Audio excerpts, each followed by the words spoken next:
I have visual on main cam.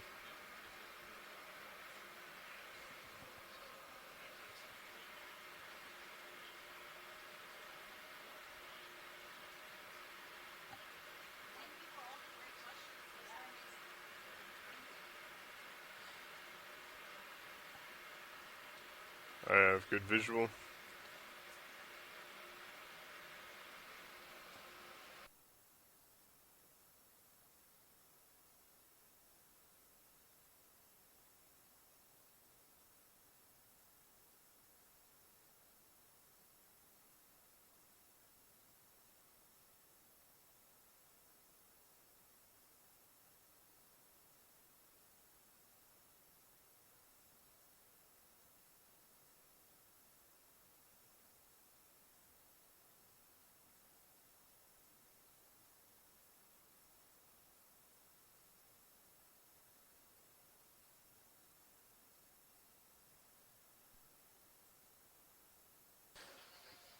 Silver Spring ECC, this is Watch Lead.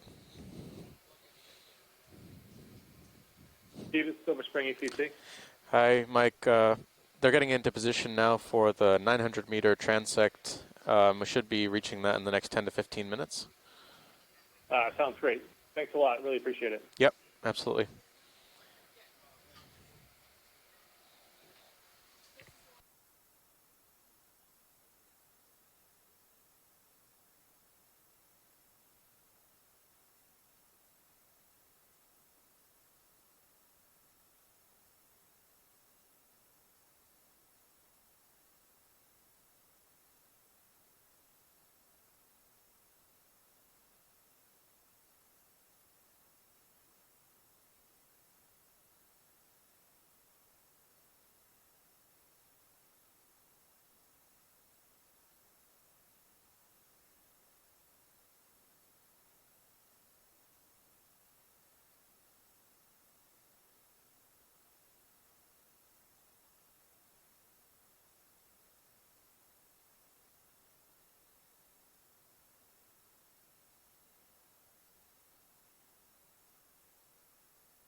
This looks like it could be a sawtooth eel, a Cerevoma.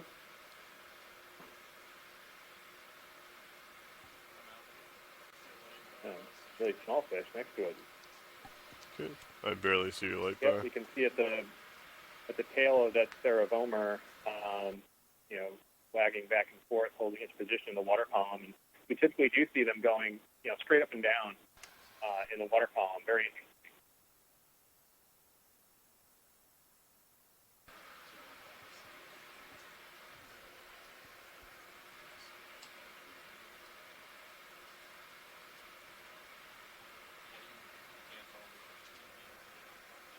Will do. I'll do it in degrees of 10 on this where it's a little more.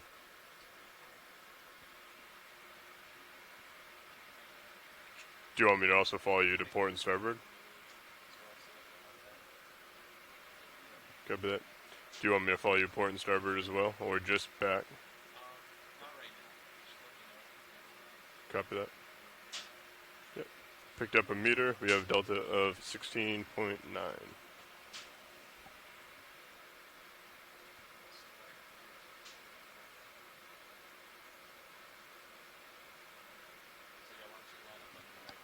Okay, swinging over. Coming to port.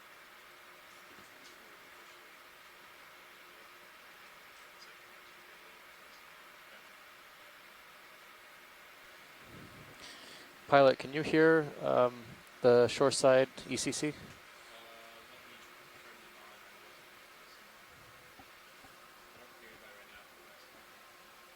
We can do a comms check. Yeah. Pilot to shore, comms check. Anybody available and listening? Pilot, this is the Silver Spring ECC on shore. Ah, Hello. have you loud and clear. Great. Yep, we haven't officially begun yet. We're finishing up our setup. You got it. Thanks very much. We're standing by.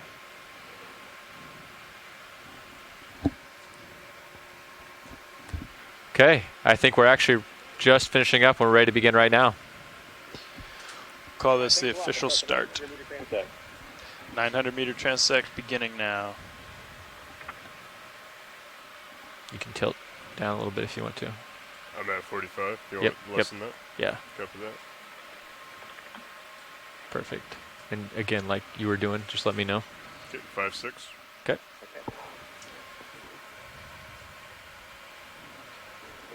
Okay, so for those just tuning in, my name is Mike Ford. I'm a biological oceanographer with NOAA's National Marine Fisheries Service.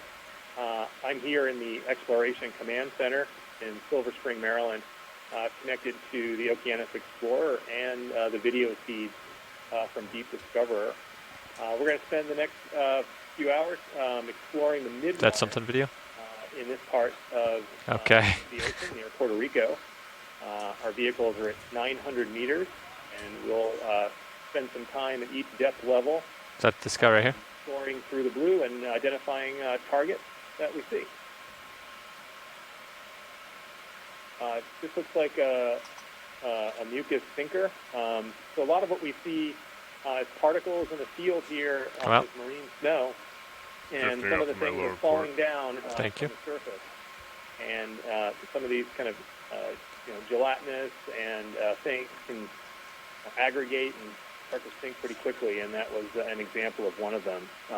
That most likely was a gelatinous house from an appendicularian sinking, and coming into view now in perfect timing is an appendicularian, and it's a small organism inside those two lobed mesh envelopes. And if you look carefully at the center, you can see its tail pulsing back and forth. Okay. Appendicularians are tunicates, and they make a flow field. Full wide. Particles. That's great. Drifting off to port. Copy.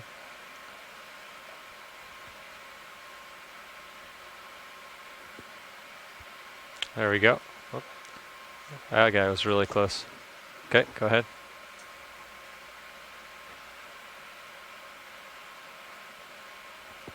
That looks like some more mucus. Probably a similar.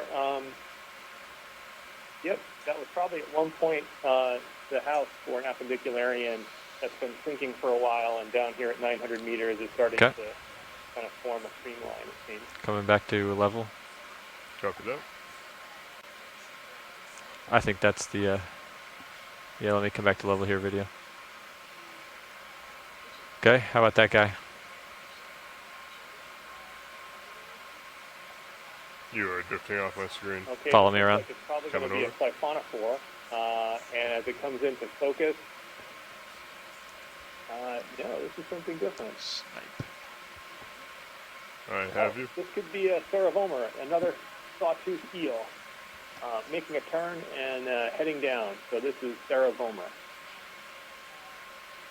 You have a large object above you. You can see in serial. Okay, come out. Oh yeah, directly above me. I don't know if it's in between us or I not. can't get there. Copy that. How about this video? Yeah, it's in between you and I. Yeah, I'm not gonna even attempt it. That looks like another house for an appendicularian. You can see the fine mesh, which is the most white-colored part of the object, and then the dots around it are kind of Drifting off encased my in port. mesh as well. Okay. So there's sort of two layers of mesh, inside which the little You're appendicularian off screen. kind of lives Coming and back now. pulses and collects food. We should try to keep Sirius head still, because otherwise we lose that direction of flow. And I was at 1.5. You are off my screen again. Yep, coming back over. Copy that.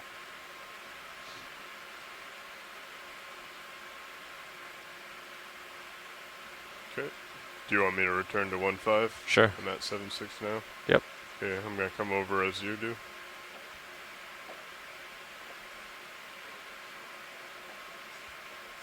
So our temperature here is 6.4 Celsius, and our salinity is about 35 practical salinity units, and our dissolved oxygen is 4.7 milligrams per liter. So in general, down here, it's very, very dark. If it wasn't for the lights from Sirius and the lights from Deep Discoverer, it'd be totally dark. And usually it's typically quite cold up here. Oh, this is a radiolarian. So this is the arms of glass kind of coming out. Very cool. Radiolarians, we bump into lots of these in the midwater. Long Oh, sorry, video. I was very cool. That's great. moving over. That's radiolarian. Okay. Have about 15 more degrees to starboard. I got you.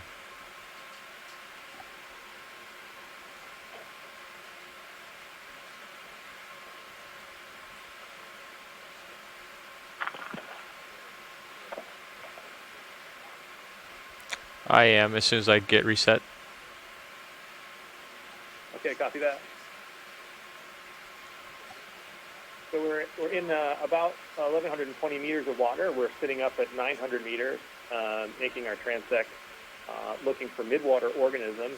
Why we midwater is We'll start again just a moment here, video. very unexplored. Okay, If I you am think sitting about the at volume 1.5 of water, or 1.15. About 200 meters or 600 feet And down, looking all the down way at to the 4.6 seafloor. degrees. And you think about that across the entire Earth. Copy. That is Coming an up a little enormous bit to volume 4.5. of Right ocean, there's 4.5. and it is the largest biome, the largest living Okay, video. space We can start looking again. that we have on planet Earth, and it's almost completely unexplored. And by looking in the midwater, we can gain understanding about how the surface of the ocean is connected to the bottom. And when we do our benthic surveys, a lot of this material is falling to the bottom on those ecosystems and giving it resources and energy. So we learn about how the ocean works by checking out. Oh, sorry. Down here. How about these guys? It's like a small jelly right there, and Tilt down. Drifting beneath me. Yeah, coming tilt down. great. Have you there at 60? A Medusa. This looks like Okay. saw a little bit of that. I saw some lappets, which are sort of these undulations around the edges of the bell. We'll have to take another look at that one. It could have been a small Narcomedusae, which is a jellyfish that feeds on other jellies. This is an appendicularian, again with this big mesh net. Turn a little bit this way, Following you down. Could be Copy that. Coelebstia. because that looks like a better current for me. Coming to Coelebstia starboard. is a Lining certain up with type you. of appendicularian that makes a house of this shape. Come on out. Nice zoom work there, video. All right, let's fish. Cool. Very cool. Yep, didn't really see an animal in there, but that's To the very left. interesting house to take a Left look at. above me here? Okay. I didn't see the left one. Great. I'm going to drift towards it. Looks like a Ketignath, a pink Ketignath, or an arrowworm. Ketignaths are popular members of the zooplankton in the midwater. And they're pretty good. I'm going to push out just a little bit here, video. Types of crustacean I have you zooplankton. at 7-0 currently. Holding a 162. Coming up on We're the camera. resetting. We're just pushing out just a little bit here, sure. Perfect. No, the imagery is great. Thank you. Coming up until I hit 4-5. And Passing 6-0. we've seen those plenty of times, right, video? Okay. All right, maybe this guy right in front of us will have some time. Okay. Is that the arrow worm again? At 4-5. Yep, another arrowworm, pink type. Okay, let's come out. And I will, we're looking again, video right here.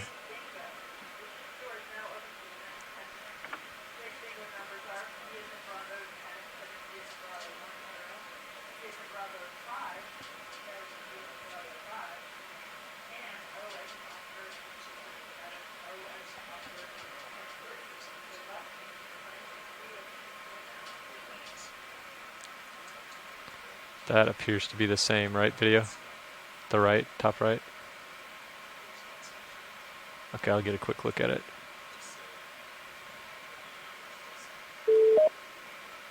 Yep, that looks like another appendicularian house there. Okay, excellent. Drifting to the bottom of the screen.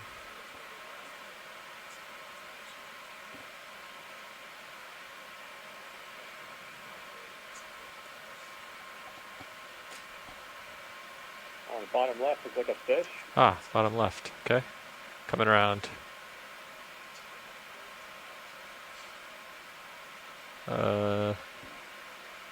Do not, he left. That's okay, he took off. He was quick.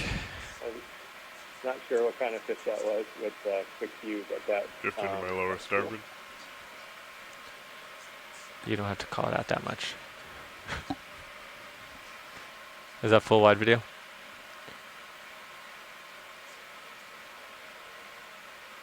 This is level for me. How about that guy slightly to the right, video? Do you see him? Okay, I'll follow this one down if it's easier.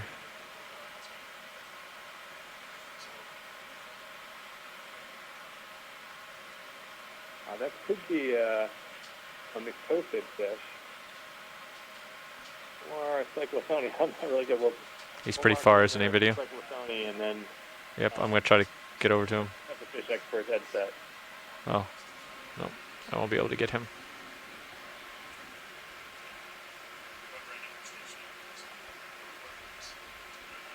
You want to zoom on this?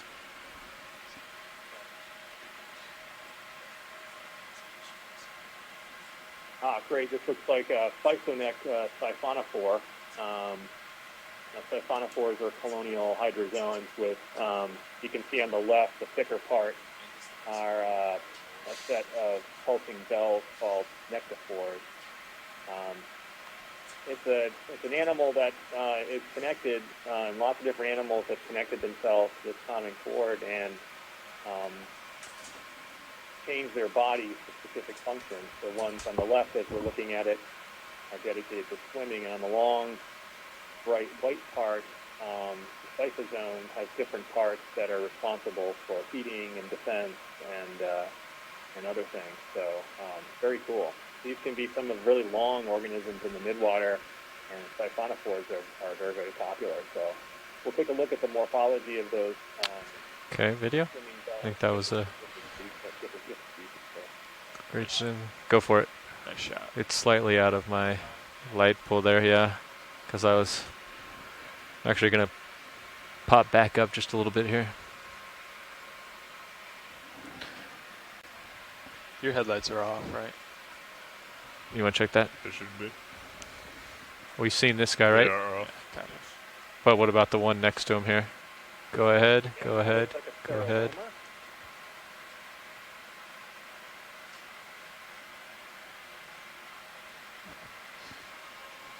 What is that? Hatchet fish. There it is, yep. Oh, this is gonna make you work, video. Oh, it looks like a hatchet fish. That's awesome. Yep, that was a little hatchet fish. All right, let's let him go. I'm Nailed gonna it. reset here. Looking forward. Actually, we're ready to fish, so if you see something, video. Is that? Yep, go for it.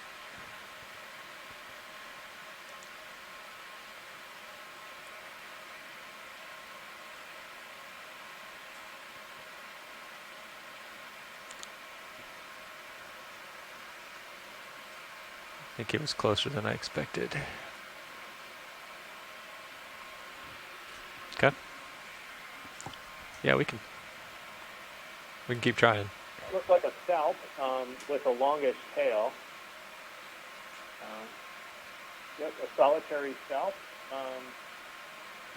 Ooh, I'm gonna try to get in the light pool. something big maybe? That's a squid. Yeah, turn to your left. Turn to left. Tilt down, Sirius. Coming down. We're gonna bypass this for just a second, video, because we saw something big right over here. But Yeah, go get it. I mean, that wasn't just me, right? no, it was definitely something.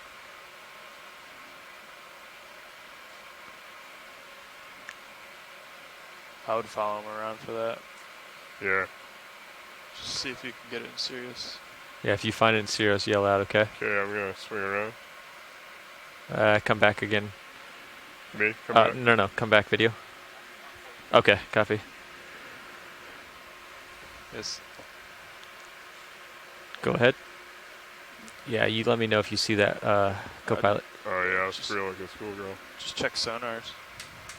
Oh yeah, this is a excellent. This is fantastic. This is a Calicophorus siphonophore, and you can tell because of the angular. Trying to get back, video, but I couldn't. Actually, here we go. Different form. That's great. Okay, we'll let him go then. Full wide. Okay, I do not see anything in my view. Okay, we'll start headed back around after this one. Copy that. It was 162. Yep, Great. It looked like it could have been Kephis. Is the genus for that.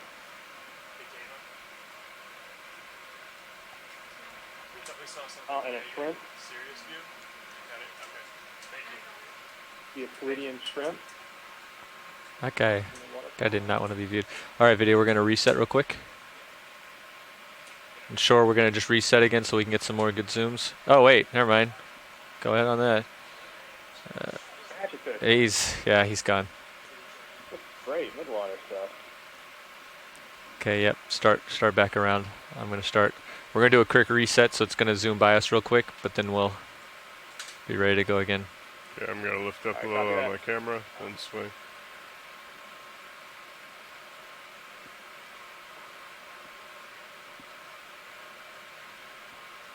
Going back to 162.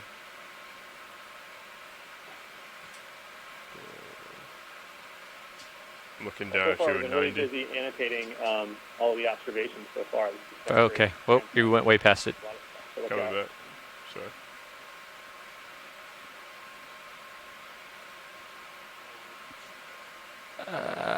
Okay, let's see if I can stop. Oh, there you go. That looked like a halocreatid. Yep, I'm going to get into my thruster.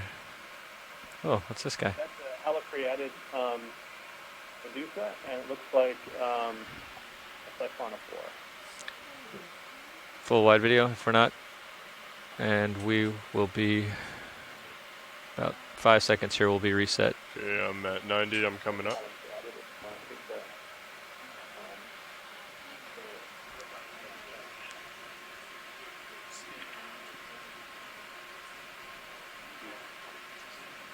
Copy that.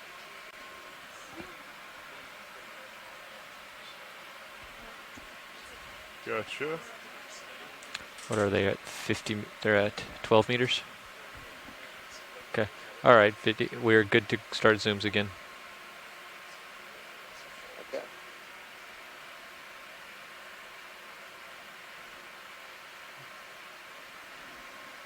Okay, that's an appendicularian. Okay. Come back out. Thank you. Can find plenty of those. Lots of those.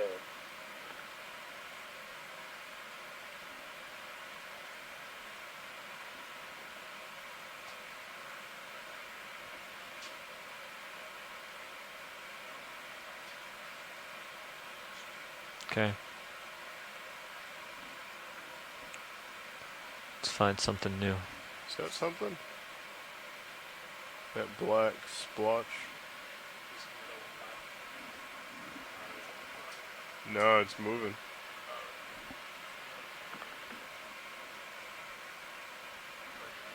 Yeah. Oh, sorry. I see something wriggling over there. I don't. He's going to wriggle right off screen. Coming up to level.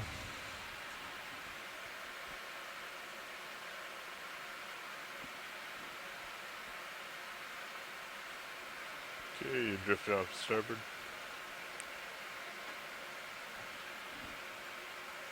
Should I follow? The current looks good from this direction. Okay. Yeah, Come back over. go ahead.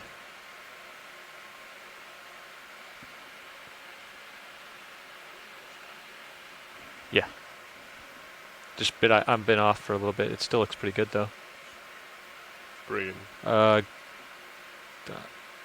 to the right there? Yep, go for it.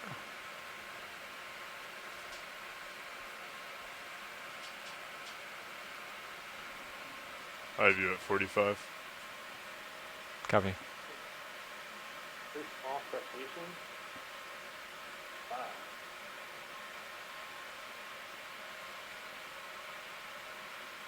Not bad.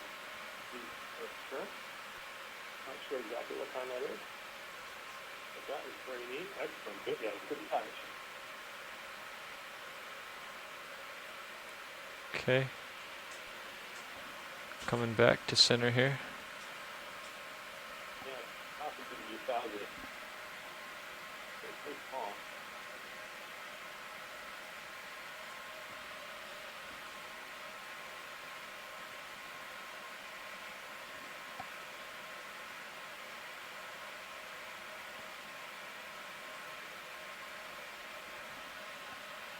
Okay. I'm pushing out. Copy that. You are off to my starboard. Yep, pushing out. Hard.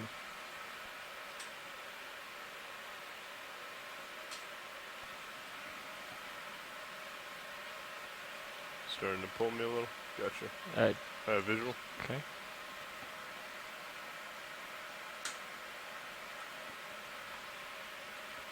Looks like another, that could have been Skolmissus.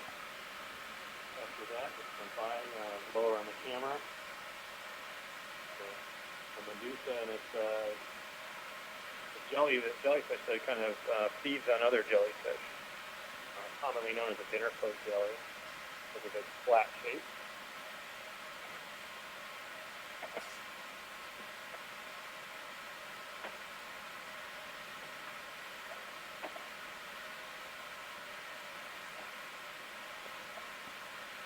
Okay, looks like you're about center.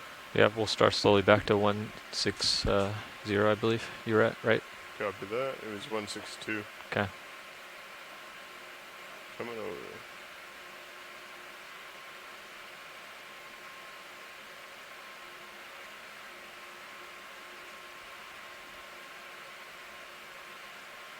Okay. I am settling in at 162. Go ahead.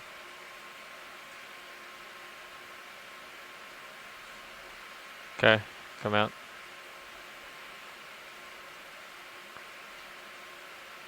Is that another one right there? Okay. You were drifting off my screen to the bottom. Yep, that looks like Come on it out. was an appendicularian house at one point with some collapsed parts inside.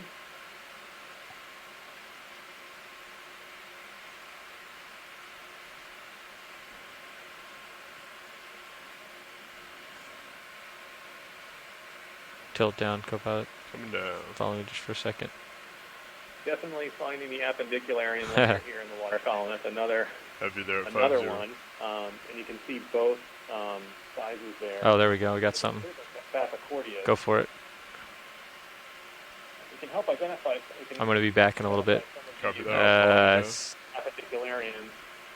Can I get him back in the light pool? Nature, the shape and the texture of the mesh on the inside. Nope. That looks like it could have been a ctenophore. That could have been Bathyceroe. Following you down. Ctenophore is a phylum with animals that have Resetting for a second video. comb rows along their body, and the combs Unless- is that- pulse and make them move throughout the water column. Okay, come out. This looks like it could be another Okay. house for an Pilot, I have appendicularian. you at 60. Those types of organisms doing well in this layer of the Lifting water up. column. That must be the at least 12th or 15th one we've seen. Okay. I have you there at 4-5. Copy.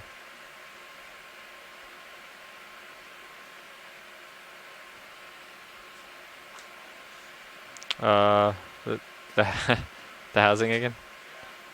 Yep. Come on out. Another appendicularian. Doing great on this level. That's cool.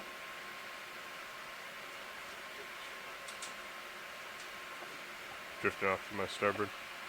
Thanks.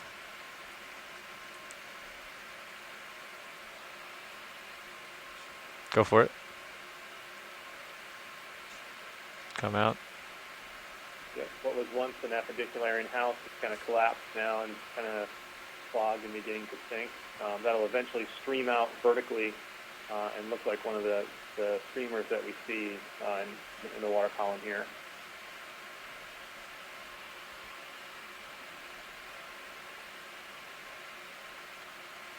And there's one right there. Yep, we got another one.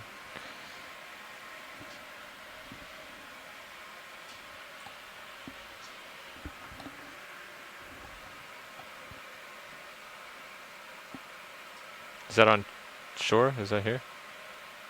Just went off. Yep, and an appendicularian there too. And another one. And another, I think, to the left and then to the center. Actually, this is the center. It might be. This is it. This is where they want to be. Is this the same thing, video?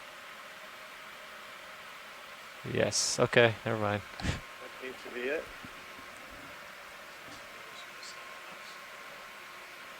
Oh, I'm sorry. You're right. They get you every time because they have a similar body shape to some of the lobate ctenophores that we Appendicitis see, house. a totally different kind of organism. So, you know, we check each one out Go for really it. quickly. Yep. It's a Ketignath, one of those pink Ketignaths.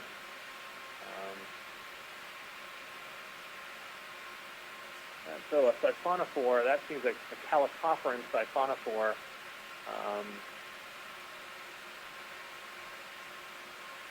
Could be sniffy. Do you want me to follow you down?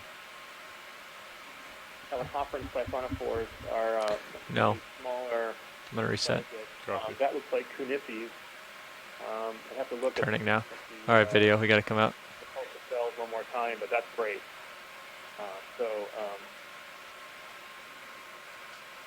Great. Calicophoran siphonophore. Really neat. They extend their stinging cells out from their swimming bells in order to feed. We're catching that at a time when it's sort of transiting and moving around, and they're used to form bodies to move really fast in the water column, so they can reposition themselves really fast. Get in position to the right. There's a couple more appendicularian houses that we're passing. Lots of particles here, so that's a great place to be if you're a filter feeder. Coming down to level. There's one of those appendicularian houses that's kind of been vacated and sort of collapsing. It's the same in. Okay, go ahead. It's a combination.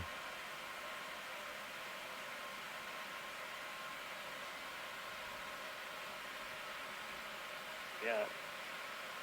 I haven't seen one with a structure like that in the bottom. It could be, you know, part of a siphonophore and then up against an old starvation house. Yeah, really long, elongated and streaming, so that could just be something breaking down. Okay. That's the same thing. Drifting down to the bottom. Follow me down for a second. Coming down. And a shrimp. Yep. Get you there at 5-0.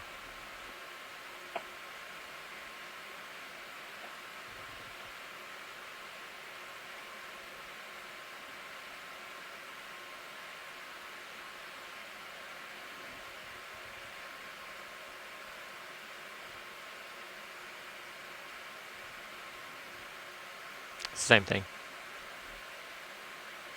Yep. Another on the collapsed house stuff. So we're seeing all different phases of use of those appendicularian houses. Some of them fully inflated and filtering, and others sort of abandoned, collapsing down in different ways.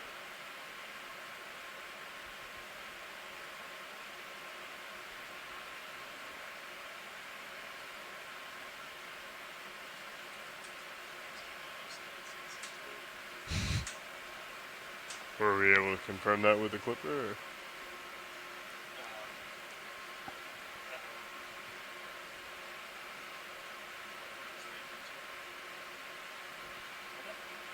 Do you want me to follow you back up?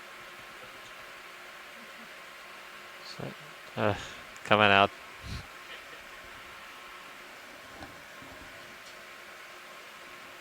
Lots of different types of marine now. All sorts of particles.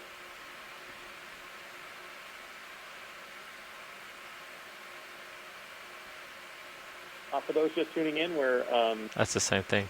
Explorer and looking through the Midwater at 900 meters, so we're well above the That's just. but Nah, still well below we've seen the that surface of come the out. ocean, and taking a look at the animals that live in the midwater of the ocean, a very Not large gonna part go for that. of the ocean ecosystem, and we're seeing a lot of gelatinous animals, small fishes, different types of tunicates. So we're continuing our transects, and as we move along, we're identifying Are we full wide right now? the targets that we see. Copy. Whoops. You are spinning. Yes. Thank you.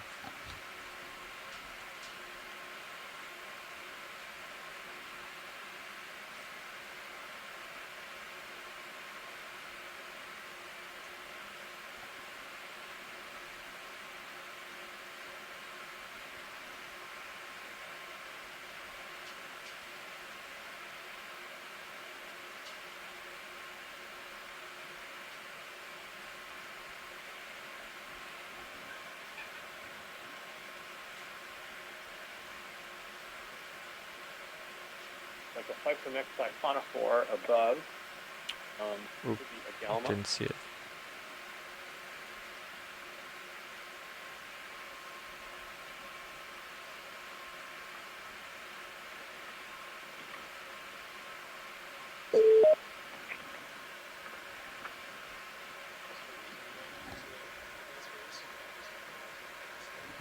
I don't know. I'm willing to try it though. If it. Okay. Although when it's really close in, it might be pretty good.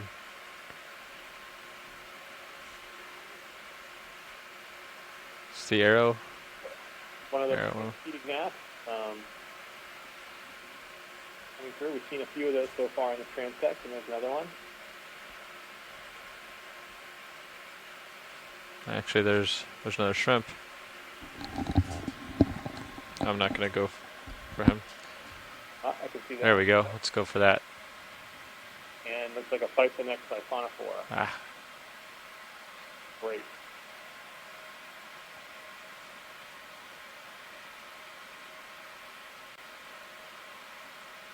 Very cool. Moving along. Pretty small, but voracious predators here. I'm gonna let him go. Video. Pass through in a lot of water, and when they stop, they can deploy their scintillae out of the cyclotome up at you know, the white part of their body, and they can capture lots of different prey. So there's a physa next to cyclonophore.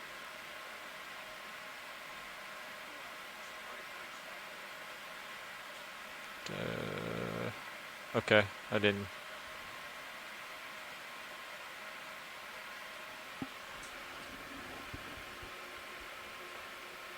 Oh.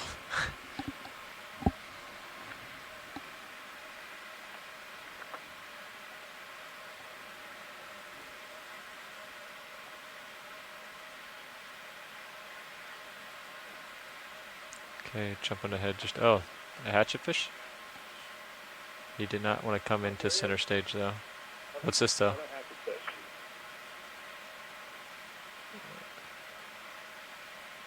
I thought I saw something right there. Okay. I grabbed that. That was a hatchetfish. Really great.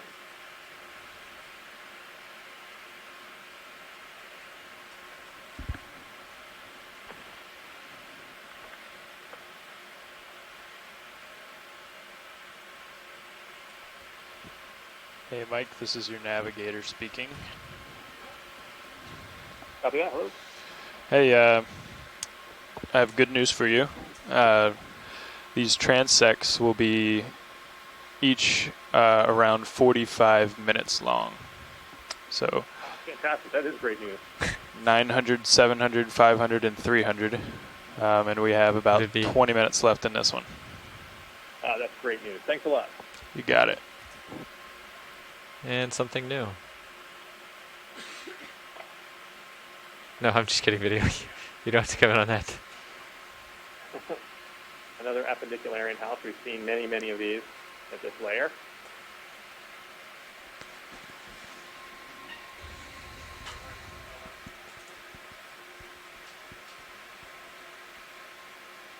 I'm going to have to come back with it. Good. Yep. On you down.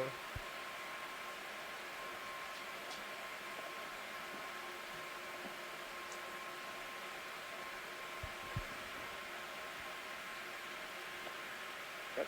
It's a radiolarian. Sorry, video. That was not ideal placement. Back to 0. You're off starboard. Okay, let's do a, is this something, this is the same. Let's do a quick reset here, video. It looks like a ctenophore. That could be a Bathysceroe ctenophore. One of the lobate ctenophores that we see in the midwater.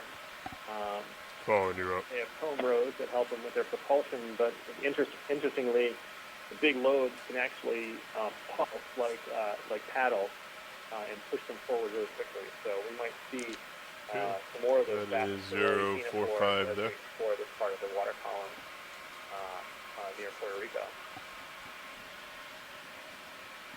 Sinking mucus strand right there. Nothing really interesting there.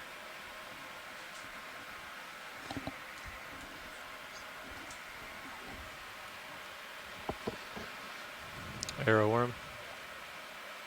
Go for it. Yep. You probably don't need to zoom on it then. Oh, what's this? Go for it. Right in the center, almost. Okay. A little jelly. Very small. I've been looking for this guy. That's cool. Found him.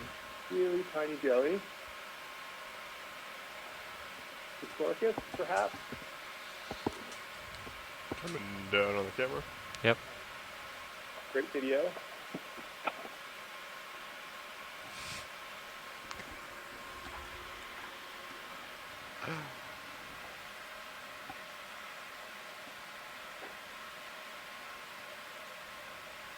Yep, this looks like Discorcus.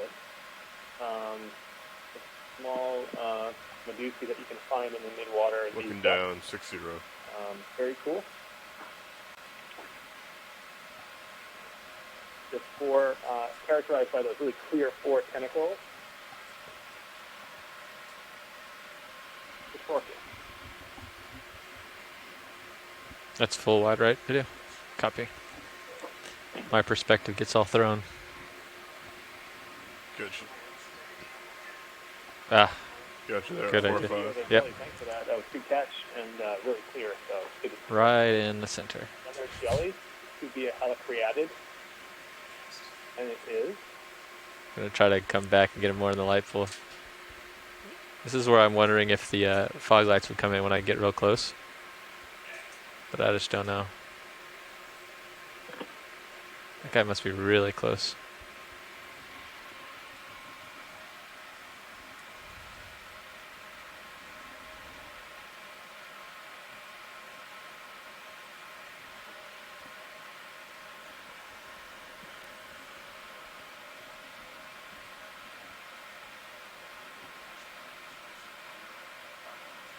You want to try? Well, let's give him a try, and if you don't like him, we can always turn him back off. Yeah, I mean, I think if the idea is to see things, and that's fine. If somebody was taking a survey, I don't think we'd want to change the lighting on it halfway. But I think the idea is that they want to see as much as they can. So if you think there's a possibility that they could help, then let's do it. But it's just something to think about. Like if somebody was doing a survey with that they wanted constant lighting the whole time, then we wouldn't want to. But I think we should try it now because it sounds like Mike really just cares about seeing quantity and Okay, yeah, let's. Okay. and different species. So, I mean,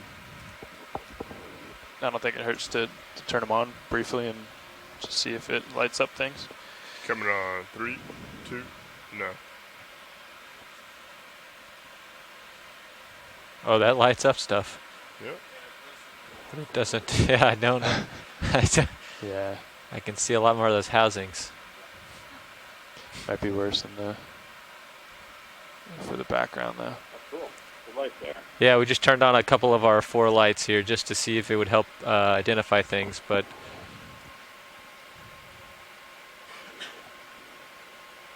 Well, let's see how some targets do. This might be good. Starting to drift to the bottom.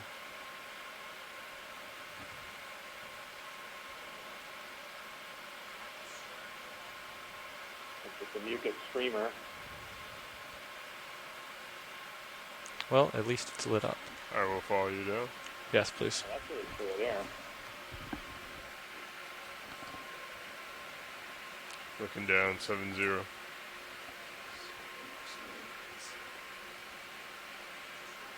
All right, come on out.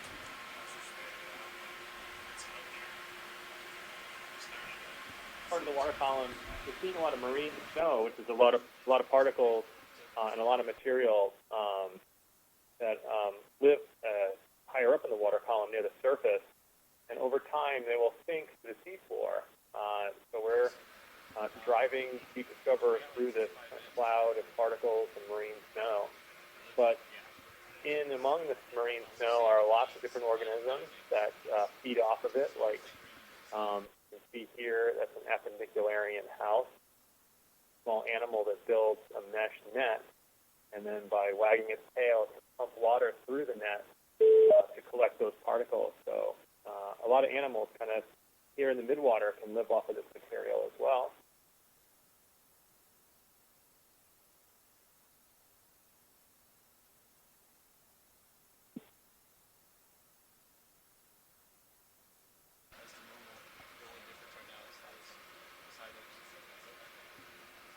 You want to head back out and get reset up? Copy that. Bringing a camera back up.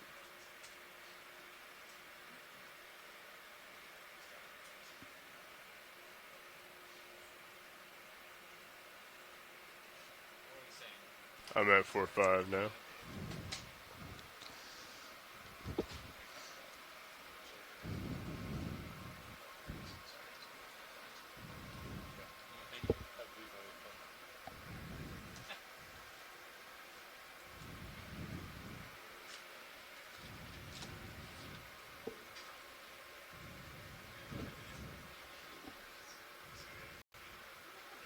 You're muted, pilot.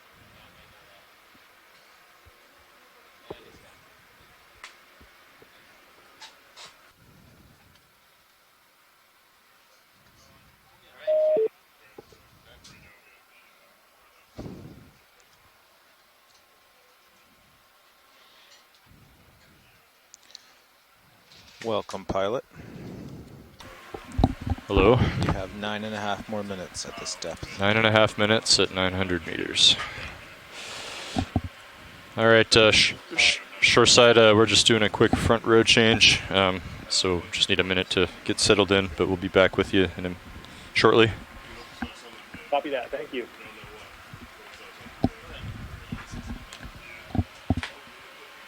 Let's come full wide video.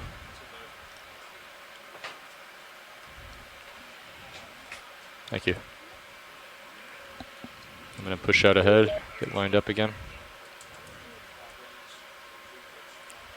Okay, for those of you just tuning in, my name is Mike Ford. I'm an oceanographer. Do we with, prefer the fog NOAA's lights or the National Marine headlights or Fisheries no? Service, and I am connected via telepresence from our command center at NOAA headquarters in Silver Spring, Okay. Maryland, to the NOAA ship Okeanos Explorer.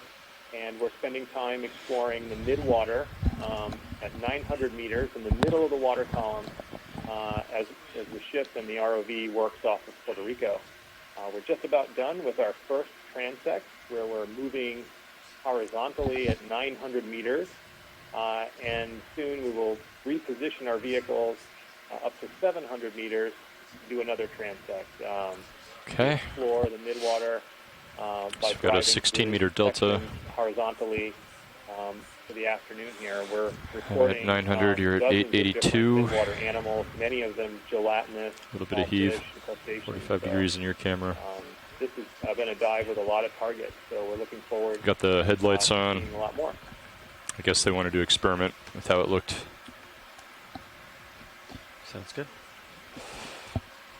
And yeah, if you want to play with the inboard outboard position of the lower swing arms to try to even out the lighting, you're free to do that.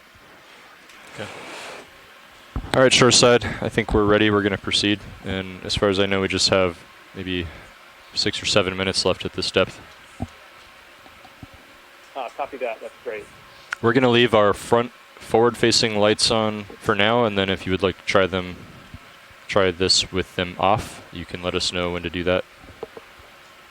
You got it. Yeah, I think we'll know when we get some of the larger top targets in focus. We'll know how the lights are working.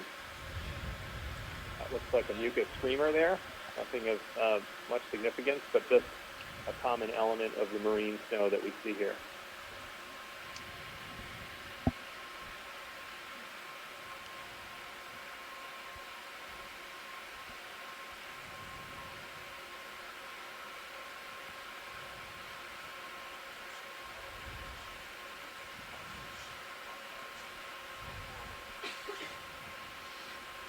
Copy that. Hatched maybe about 10 or 15 minutes ago, many of these appendicularian houses. Some people call them larvaceans. Dozens were just streaming by our cameras, so we seem to be possibly out of that patch Is that now. something different? Maybe just see one here and there. Hold on, Bob. Yeah, is that one of those arrow worms? Yeah, I can't follow it too far. Coming back. Copy.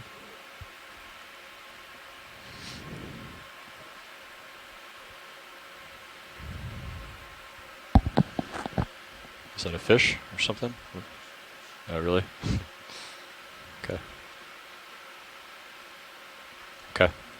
That looked like it could be a collapsed appendicularian house. What's this in front of us? In the background, and I think he's pretty close. focusing on it now.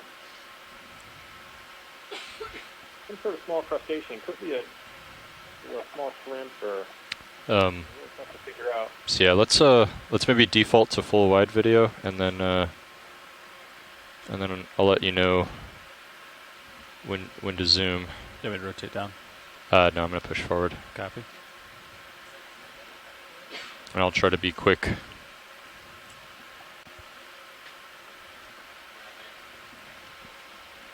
Looks like I'm getting pushed off to the starboard side a little bit, Copy.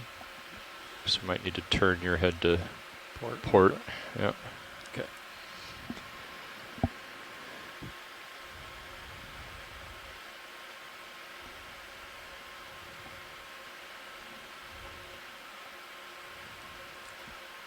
Makes it feel like we're flying a lot faster with the headlights on.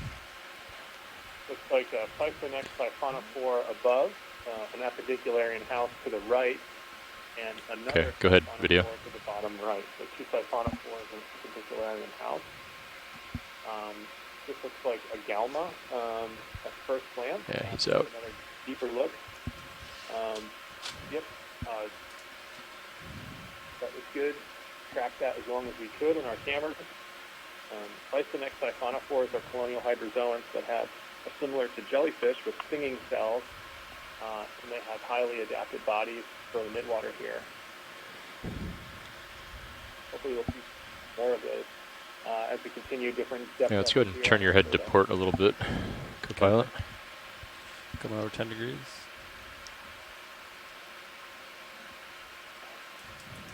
So is that going to be a 150? Correct. Okay.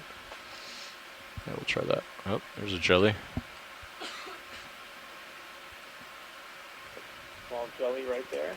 Okay, go in. Hold there. Yep. It looks like an Arctopema. Yeah, little tiny jelly. That's neat. They have a really quick. Maybe rotate Okay. down or? I'm going to let him go. I'm going to push ahead. Cool.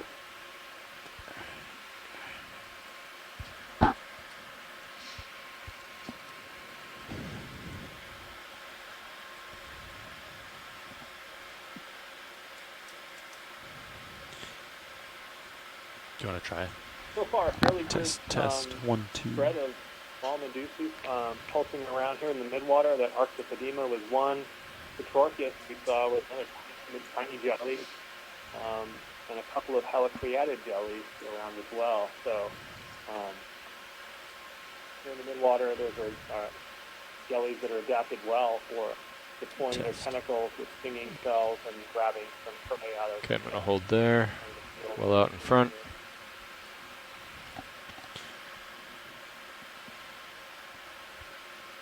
Do you want to try? About the front lights? Sure, let's just see what it looks like. Just for a reference. Yeah. What do you think, video?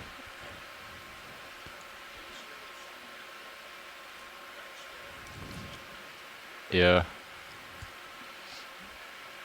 I also think it kind of diverts our attention to things that are a little bit further away and that we can track. With the headlights on, it focuses our attention on really close things that go by really quickly.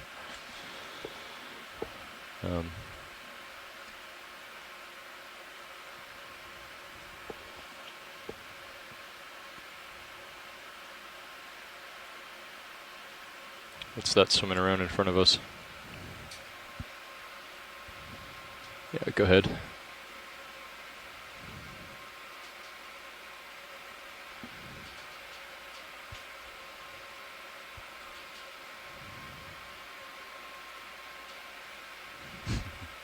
Small. Very small.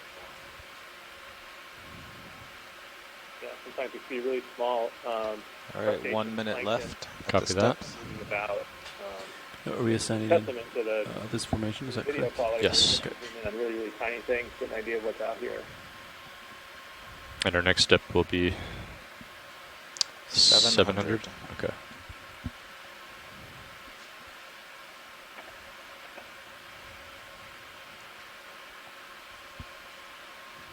There's another appendicularian house to the bottom left.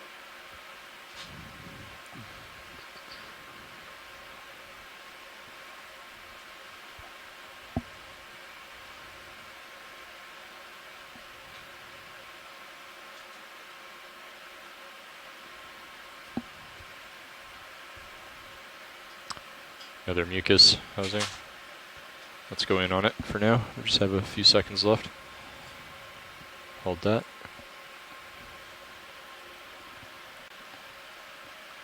Yep, this looks really cool. This is a good view of the appendicularian house. You can see the speckles in one layer of, All right, of a mucus after net the that shot. the animal creates. Copy that. Inside a much finer net, this looks like it could be Bathycordius, a type of appendicularian that lives in the midwater. You can tell by the shape of its inner mesh. With all Going those tighter. petals. Can't quite see if there's an animal Hold that. pulsing around. It very well might be. Typically, hard to see. Sometimes slow pulsing is seen, but Okay, just a few more seconds. might be. Can't quite get it on that one, but Okay, let's come out video. Video, that's great. Thank you. Nice, thanks video. Okay, shoreside, that's going to end our 900 meter transect. We're going to get in formation, get lined up, and start our oblique ascent to 700 meters depth. Copy that. Thank you. That was a great transect. So we'll try this heading for now, then we'll adjust on our way up if we need. Oh, that's cool. Okay, for anybody just joining, Okay. my name is Mike Ford. I'm an oceanographer from NOAA's National Marine Fisheries Service. We're taking a look at the Midwater near Puerto Rico with the ROV Deep Discoverer and the NOAA ship Okeanos. How do you feel about the? Ready for me to start coming up? How do you feel about the current pilot? Playing now on our third channel, our third video feed. We just turned our head 10 degrees click to over there port, and take a look at and I think some of it the instrumentation that we're feels using. pretty good for now. Our Okay. ship sonar We'll keep system, the ship EX1811, stationary then. Yeah. showing the plot. We can Okay, so see I'm going to tilt my camera up uses to sound 45. waves You're going to turn understand off the the main material lights. that's in the water column beneath the ship. Video's It's going to showing zoom us in past the graph brow. on feed 3 that there's I made sure your a uppers were very all the intense way layer up. of material Okay, and I think you around bring 500 the meters. lowers Tow them in if we So need all the it. way as we outboard, work I our way believe. up to the surface, we Thanks, just video. finished Can you 900 zoom in meters past the brow real quick before you swap? spending a good deal of time exploring and looking Thank at you. the animals at that level. As we get closer to 500 meters, we should be right in that intense layer. Could be filled with small fish or other organisms. It could be krill up there. Okay, So we'll, I'm gonna take a look. And gonna start now coming our up. vehicles will reposition themselves All right. and move up to 700 meters. So I'll dial in 10, Copy thanks that. for joining us. 8, 10, 11, 12, 13, 14. Too much. Come on back. I'm gonna try 30% to start. Alright, 8, 9, 12. It's bouncing between 8 and 12. It's about as good as I can do, I think. Okay. Starboard, lower, outboard. Alright, they're stowed and they're out. Your camera's at 50. Why don't you go ahead and bring it up to 45? I'll get centered up. Copy that. And the SOP says to try to maintain a 20 meter delta. I think I had made a note last time to do 15. 15. Okay. Yeah. Yeah, it's a little tight. Probably. So 45-degree angle on the camera, but 15 meter delta. Yeah, Stay centered up. that seemed to work pretty well. Okay. Because if you're at 20 and you get a little behind, all of a sudden you're Right. Okay. 22, 23. Okay.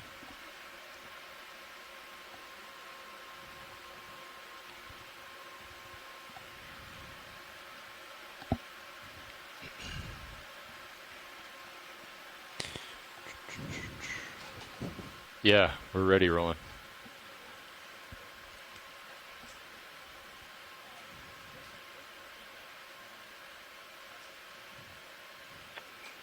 Hey, Mike Ford, this is Admiral Tim Gallaudet, the acting NOAA administrator. Are you still online?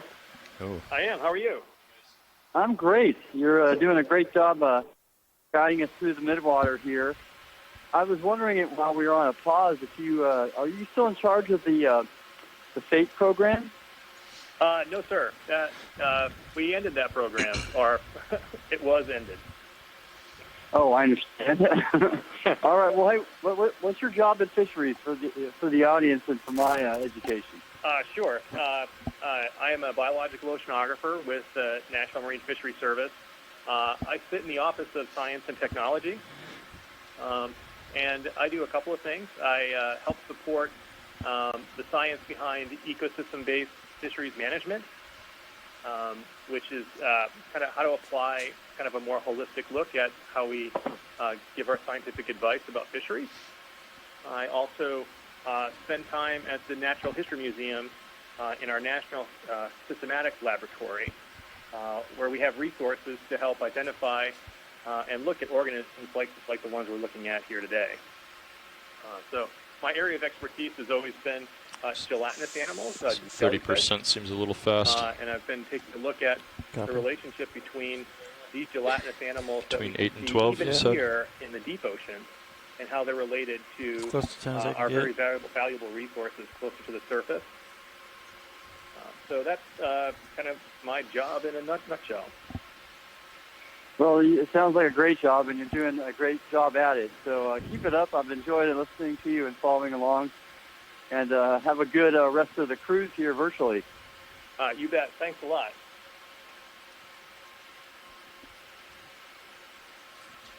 So I'm getting pushed off to the starboard side still. So you Just want to turn maybe the we'll port a little bit? Or? Turn to port a little more, yeah. I'll saddle over. Try like 140 or something? Sure.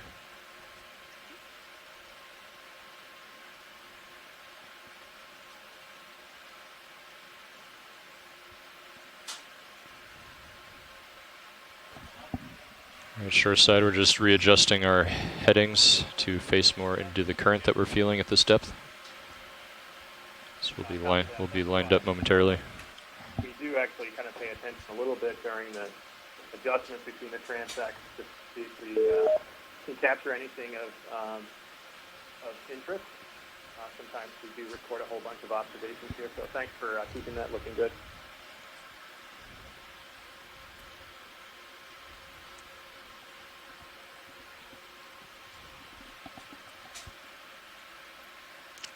%, seems to be pretty close today.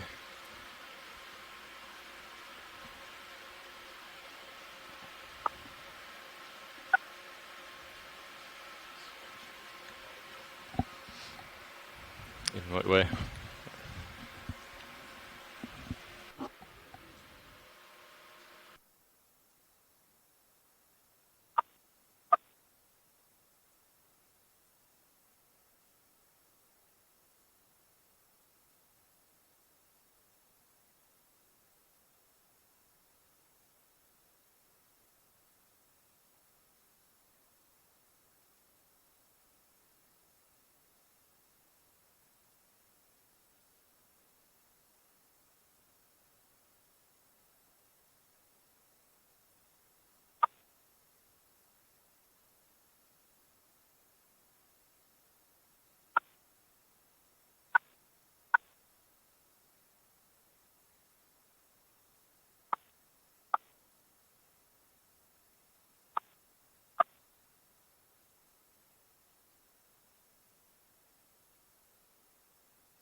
Yeah, hello to everyone that's just connected into the chat room recently. Welcome. My name is Mike Ford from NOAA Fisheries, connecting in from the Silver Spring Exploration Command Center. We started some of our midwater transects a little earlier today. The ship was doing some benthic exploration, but had to move to avoid some clogging sargassum. So we got the chance to kind of get started on our midwater exploration a little bit earlier. We finished off a very long 900-meter transect just now, and the vehicles are on their way up to 700 meters, where we'll spend 45 minutes moving along in a transect identifying organisms. We had most of the annotations that we found here today I've been able to enter into C-Tube annotation software that we use, so you might find that there. The scientific chat room has been kind of quiet, mostly because I've been entering it into the other annotation software, so take a look there. We have seen a ton of material so far, lots of particles, as you can see right now. The last transect was absolutely studded with appendicularians, a few in the field of view every time, so it was great, very dense patch of that. Good sightings of some siphonophores, both calicophorans, kepis. I think we might have seen a couple of other calicophorans, and then a good spread of Bison X siphonophores. In addition to that, we saw Ceravoma, some sawtooth seals a few times. They were looking pretty good, some of them repositioning, others kind of in that vertical pose. We caught of lots of feeding mass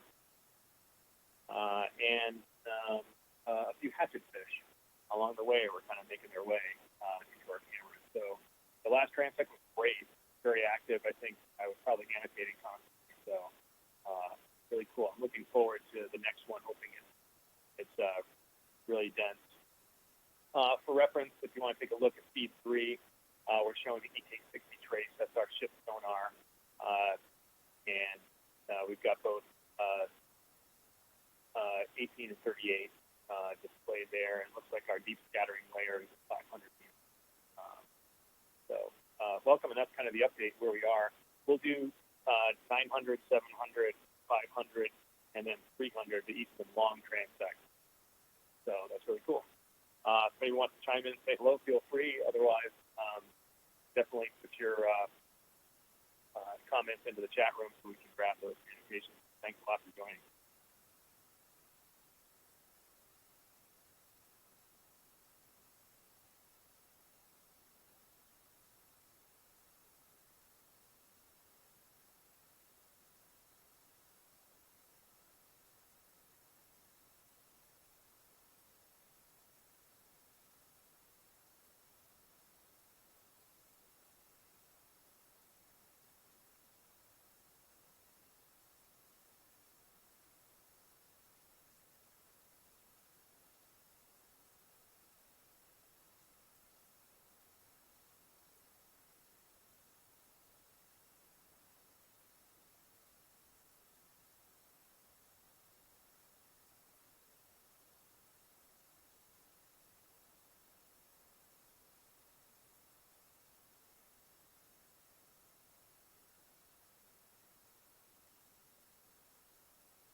For those of you just tuning in, my name is Mike Ford from NOAA Fisheries, here with the Silver Spring Exploration Command Center, and connected to the NOAA ship Okeanos Explorer operating off Puerto Rico.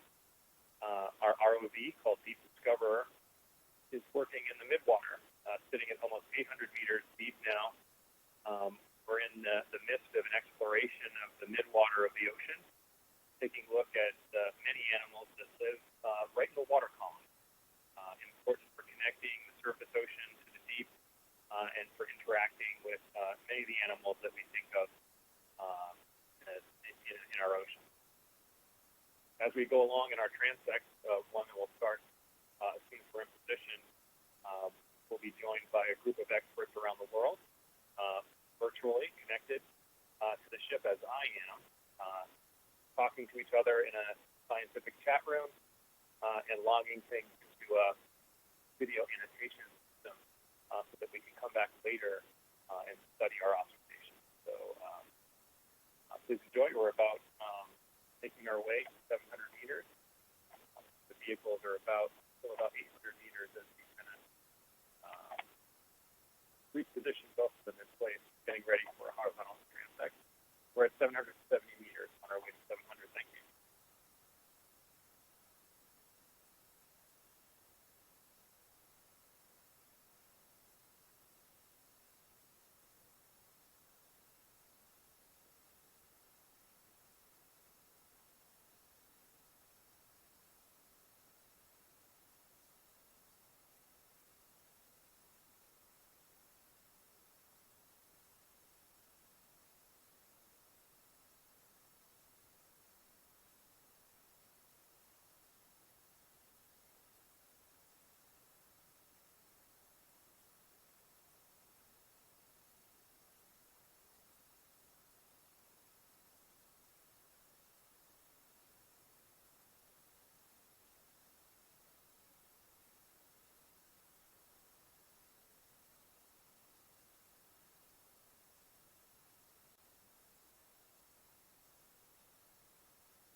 Okay, we're getting close to 700 meters. We're at 730.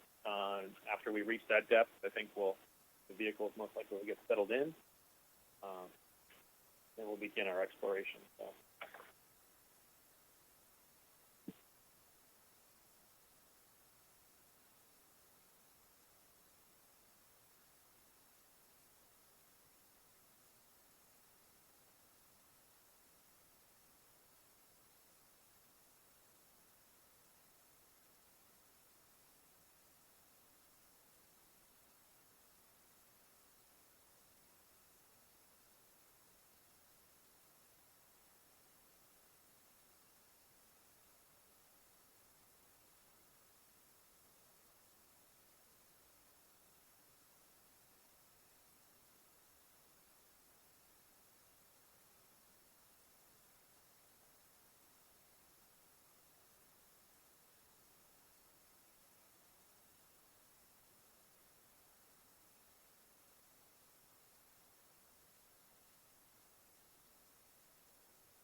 Particle field here looks a little bit more dense than it was at 900 meters, so hopefully we'll see a lot of good stuff here.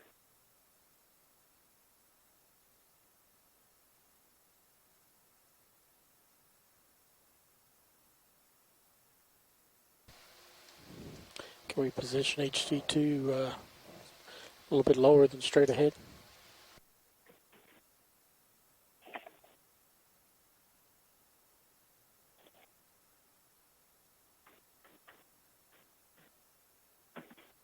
Can't tell. Maybe start from the skid and come up.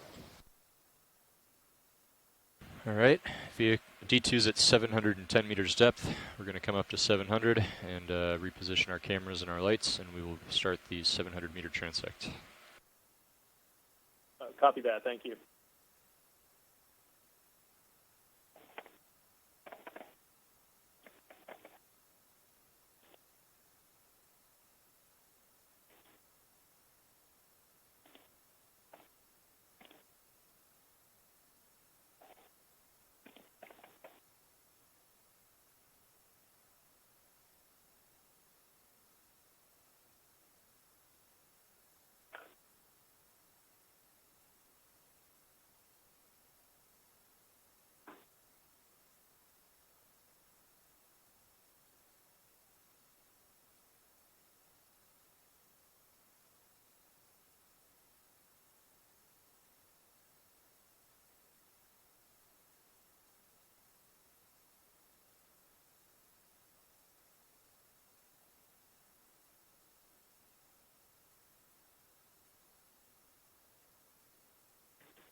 All right, D2 is at 700 meters. We're going to start our transect at 1903 UTC.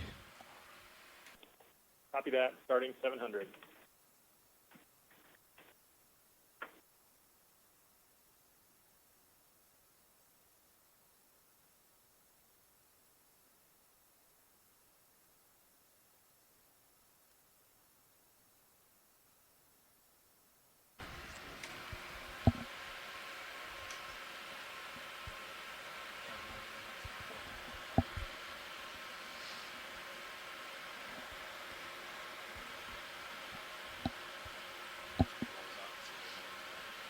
sure.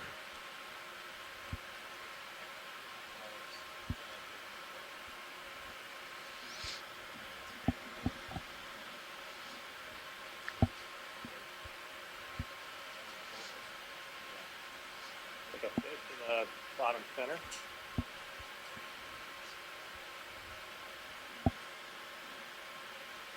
Okay, go ahead, Roland.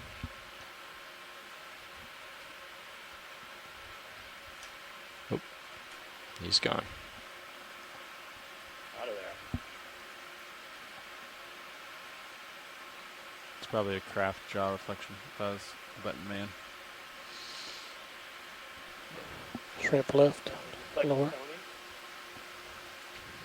Go ahead, Roland.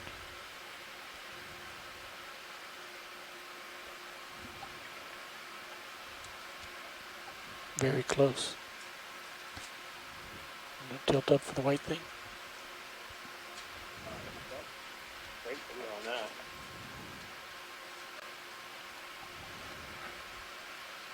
Going for white.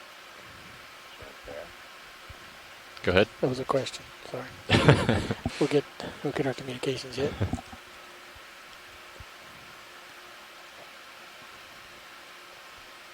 Ah, Is that little guy? no, he's way below me though. Not sure what that was. I'm gonna push out a little bit, Roland, before we zoom again, so that we can have more time to track. Like Don Ooh. Kobayashi calls that a pirate stone. Who's That that? sounds right. Jelly. Cool. Let's go partial. Pirate stones are Hold that. syndicate, Coming at you pretty that fast. can live in the water column, and this looks like a low-bait ctenophore. This looks like it could be That's galacticalus. my max rotator. Come up, Roland. Or out, rather, sorry. Great.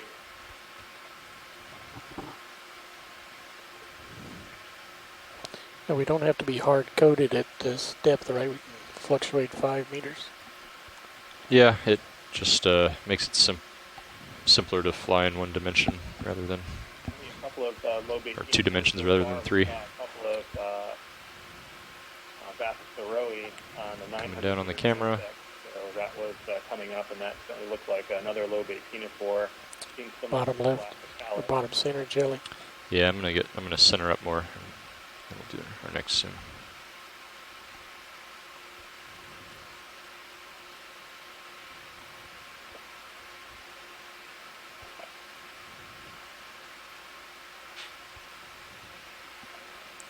Just diagonal up from center.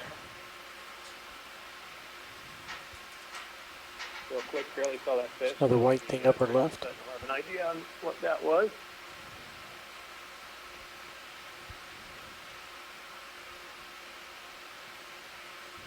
White thing lower right. Okay. I'm gonna try this Levi, and then we might have to turn our head to starboard. Go ahead, Roland. Basically, so that could be a mycophid, small fish that we just saw, and another small pyrostone, as we saw before. So cool. Zoom in on that. That's neat. Tracking focus.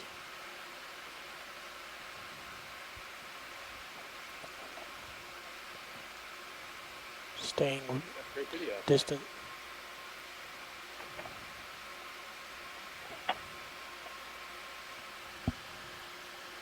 And Google Lindsay in Jamtech in Japan agrees that last low-bait ctenophore was Slowly coming in. galacticalus. Okay, let's come out.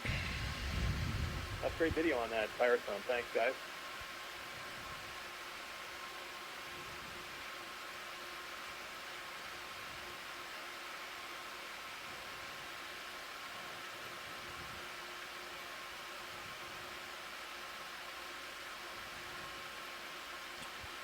Coming center. So we're continuing on our transect, exploring at 700 meters at Left, the Jelly. off of Puerto Rico. To the left, bottom left there, looks like White. that could have been a Right. collapsed appendicularian house. Okay. 10-4. We can go in on this. Center could be a ctenophore here. Yep, this looks like a ctenophore. The dipid could be Amphio. Great ctenophore there. We'll grab that in the annotation software. Drifting away from you. I'm drifting away from it, I think. Type of animal with Okay, let's come out. rows of cilia that help with propulsion. That particular one looks like That's a good idea. a particular type that might be Ampia.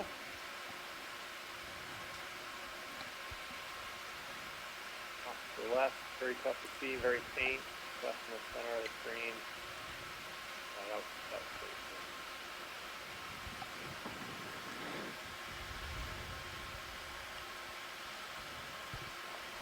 cool. Right shrimp.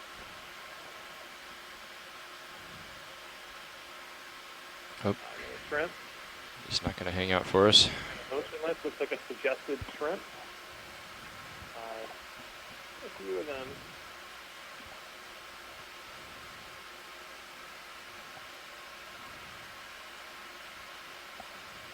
Their bent antennae are help us identify them.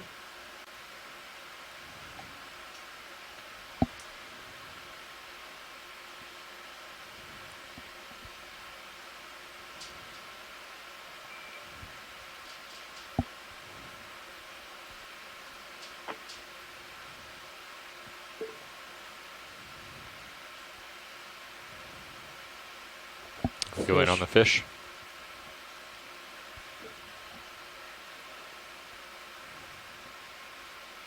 He swam. Oh, there he is. Good camouflage. Just outside of the light pole. Yeah. He's lower center, lower right. He's gone. Okay. There's his brother in the upper right.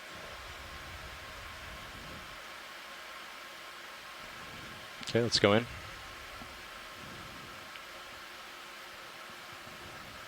Go tighter. Fish, this looks like Hold a that. cyclophony again. And go in tighter. Nope, nope. He's gonna swim away. It's okay. Pushing ahead.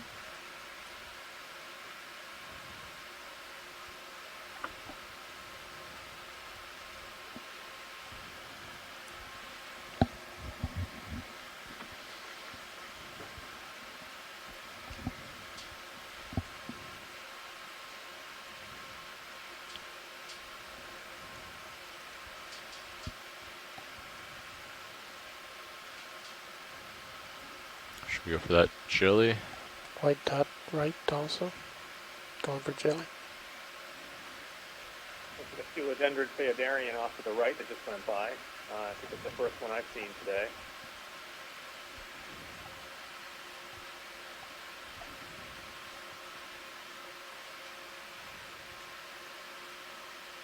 Little Medusa coming through. Sorry, Roland. Hold it there. I'll come down. Cool. And a cola.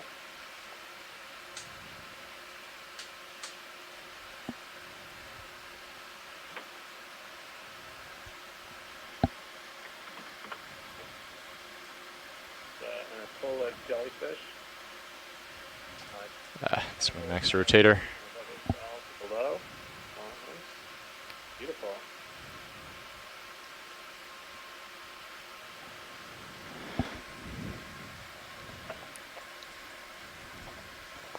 Upper left, larvation house.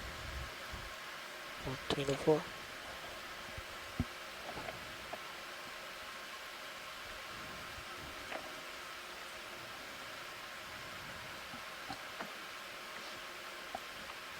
Fish straight ahead.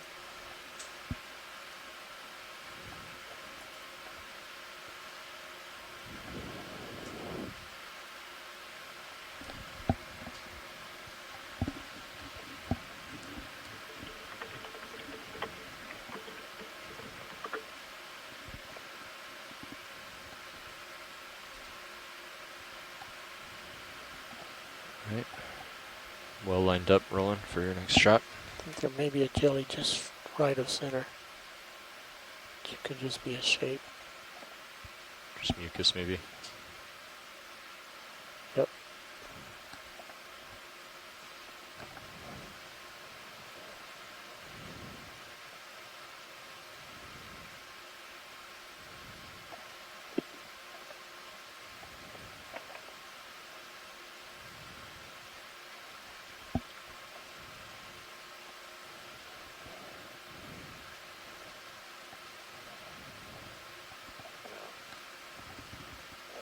Oh, there's something.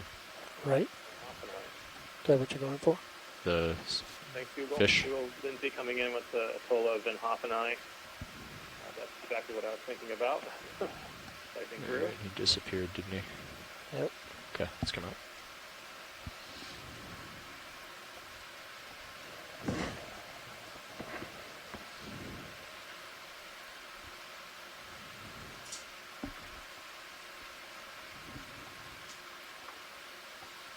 Left fish, center. We're continuing on our exploration of 700 Okay, meter go ahead. transect in the midwater off of Puerto Rico. And a fish comes Hold into that. view. Great. They're And he's gone. lucky enough to be connected with Tracy Sutton at Nova Southeastern University, and he's an expert at midwater fishes. A little bit of Jelly. difference between, Okay, hold on, stand by. The science team is connected right now. Some of Okay, us go are ahead, from Roland. Command Center, which are an internet too, Hold which that. are very fast. Look at the video. Another jelly here. Taphosaurus. That's great. Just put the annotation software really quick and get Go another ahead look tighter again. if you got it. I know he's losing the light.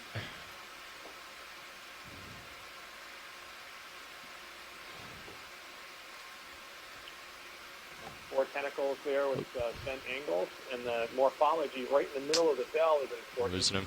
You can see that pulsing There we go. part of the jelly right there. Great video. Thanks a lot for that. Going tighter. Excellent. A lot of these we've been seeing, both in the Pacific and the Atlantic, we've been looking at really carefully. We've been seeing new body forms on our exploration. And this is an example of one that has some differences underneath the bell. Almost as if the tentacles are bent twice, but no. Okay, let's come out. Marco Medusi, and then four tentacles bent down below. Very cool. Got to come back to center and push out.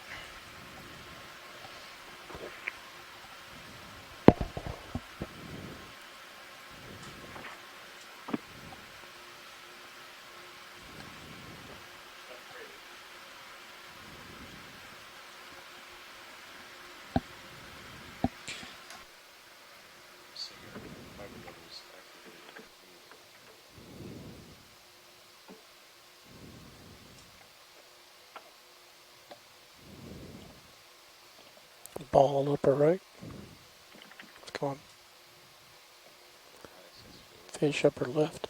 We look at our targets. We're carefully logging them in our annotation software so we can go back and study the video. All right, Roland, back with you. Bathychorus, that was indeed that. Jelly in serious view. Four big tentacles was indeed Bathychorus. That was Google Lindsay coming in from JamSpec with that. Help with that identification. Our Midwater team is spread out around the world and connected to the video here. So as we look at things, we can get experts in certain groups to help me out identifying what we see.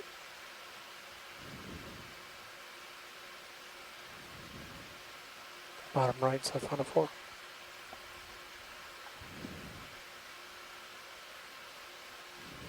Yeah, go ahead, Roland. Head is at the top. Hold that.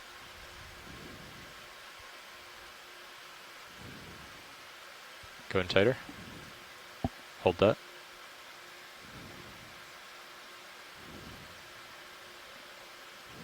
Okay, another siphonophore. Losing the light. Yeah. Small. Okay, come out. Tough to figure out exactly what kind of siphonophore that was. Very few Pushing ahead. necrophores, pulsing bells at the top. There's just a few of them. It did look like a Thyphonex siphonophore. Shiny bottom right. Simple though. We'll take a look at that on the video later to help us get a good idea on that one. It's fast. All right, I'm just going to push out ahead, Roland.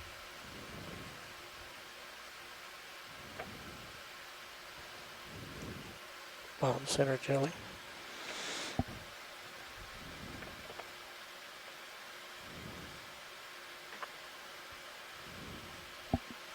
Okay, go ahead and zoom.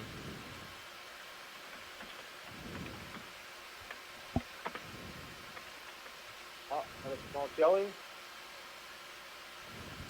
Okay, let's come out. It's well below me. What? Very cool, very clear. Tough to figure that one out real fast. So we'll log it in and take a look at it.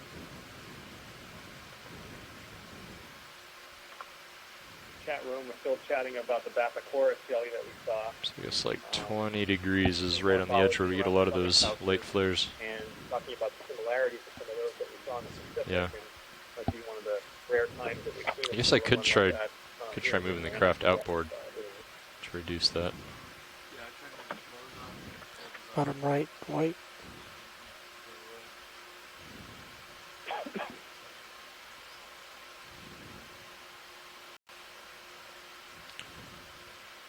Could be another pyrosome. Yep. The pyrosome can more elongate.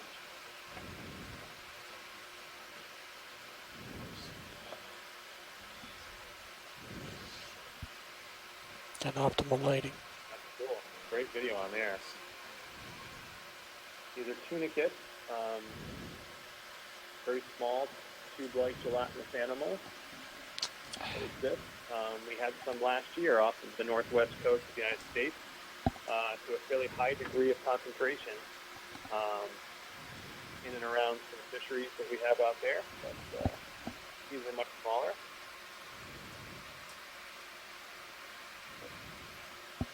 It is max zoom. It's not moving relative to us. Well, I'm moving. Trying to hold him in frame. I think we're good. Yep. Don Kobayashi from our Pacific Islands Fishery Science Center is connected now and talking about pyrosomes. Okay. That they're very very common and they're a very common food item for animals in the midwater Ahead. and have a fairly reasonable amount of calorie content. So that's excellent.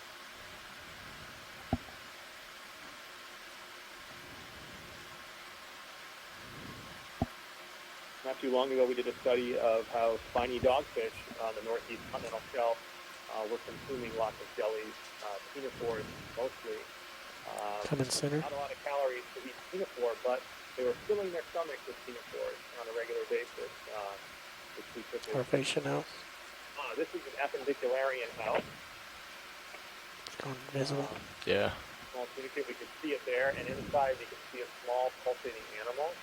Another pyrosome to the left bottom quarter there. Like that, also the pyrosome.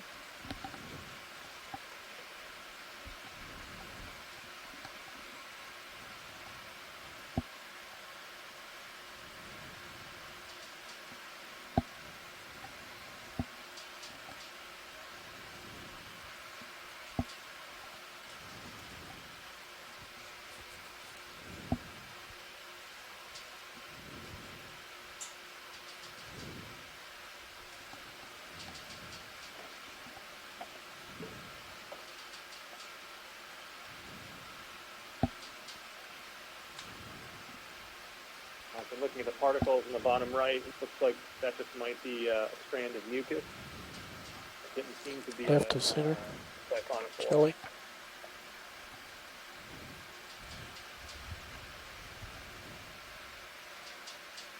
Go ahead, Roland.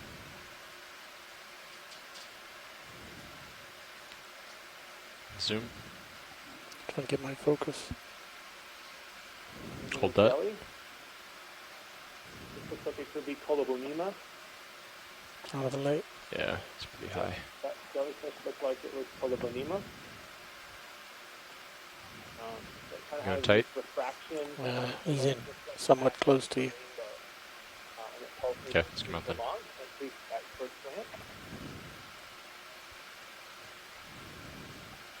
Right above the ROV, coming back down now.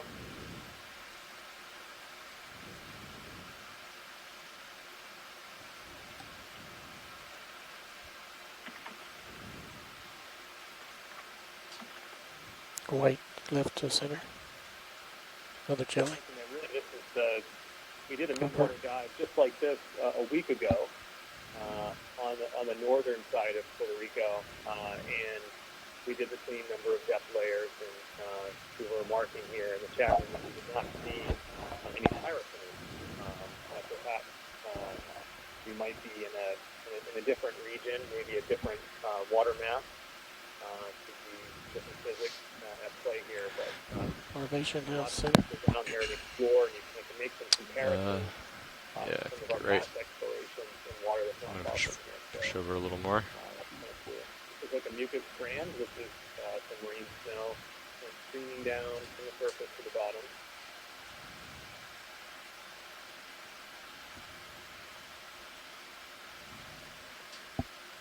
You want to go for the Fish shiny looking thing? thing. Yeah. Hold that.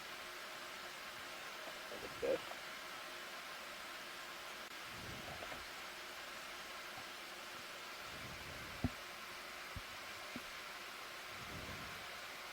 Going tighter.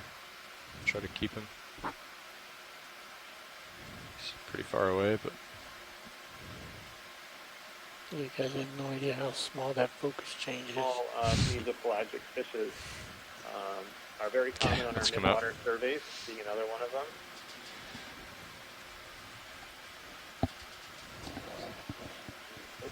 Pretty- Not really sure. Pretty tough over there, Roland. It's just microscopic movements of my finger. I've got to brace my finger to Yep. focus so Looks like that sharp. could be a fish.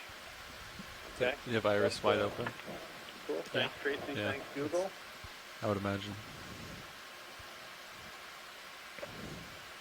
Fish upper left. Another one.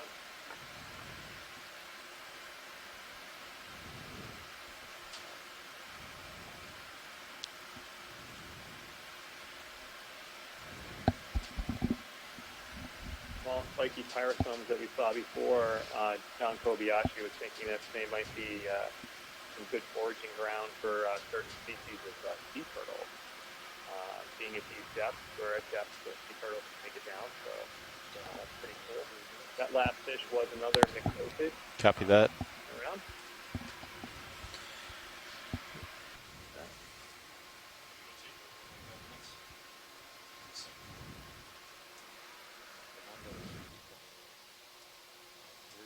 Look at the stereo Center. camera, a big Pinafore just went by. Watching it right in front of the Mucus. I did Come that. out. Mexico Yep, Discover ROV.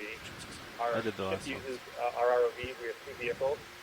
One is stereo, which has Some of the last ones, I big guess. cameras and stays above. People Jelly upper left of center. Discover kind of a very flat and delicate cable. that Stand it- by, rolling. So, if you're looking at our Okay, go ahead. website on your Going video, invisible. there's a different speed. Speed 1 is Is it jelly or just cameras mucus? from Discover. And Okay, let's speed come 2 out. is the camera from our stereo camera set. This looks to be a collapse. 3 shrimps in the shot. Out.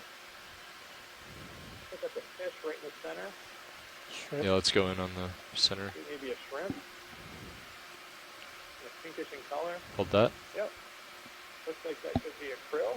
I'm moving closer to it. Quickly. Anyway, looks like a krill. Okay, let's come out. Yeah, that looks good.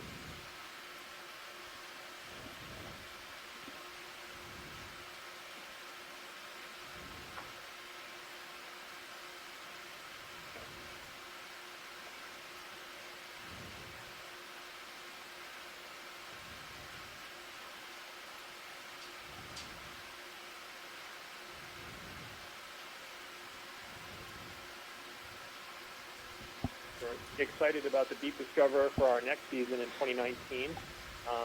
We have Just a right of center. sampler that'll be on the ROV, Okay, which will mucus. allow us to Mucus. find very exciting midwater Okay, animals. let's come out.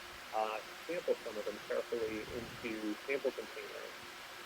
That will allow us to bring those specimens into the museum at the Smithsonian National Museum of Natural History, where we can take additional photographs and do genetics to kind of better understand the species that live here in the Midwater. So really excited about the new tools that we'll be getting to work in the Midwater. So the faunophoore in the left Above center. corner there, and maybe even a radiolarian. Let's So we'll just like extend the drawer, and the McStendy will, yeah. Seen a few radiolariums at the base. Right at center shrimp. Here in the water column. Go ahead. And have lots of little fine tendrils coming from a central cell. Another, it looks like a shrimp though. Suggested shrimp.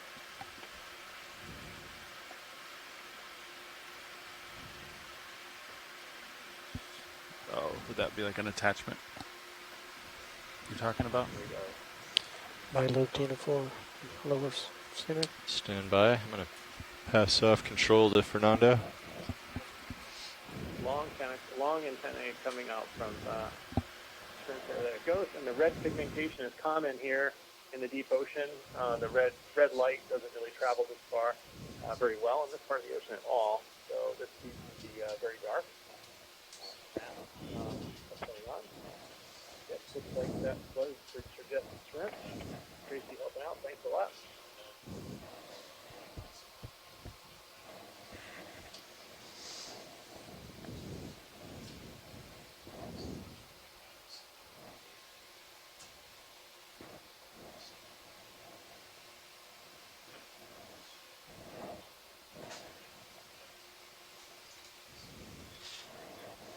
So we're at 700 meters, exploring the water column off. Might as well start him off out there.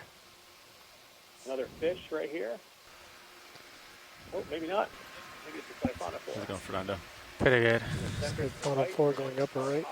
Siphonophore. Very I faint. think that white guy's a See the pyrosome. pulsing and the, I think we've seen that little guy. yeah, and a pyrosome. I'll catch that. The annotation. Pyrosome in the upper right again. Okay, come in, Another one. video. Hold right there. Come in a little bit tighter. Hold right there. If the last transect was the appendicularian layer, this might be the pyrosome layer. How cool. Okay.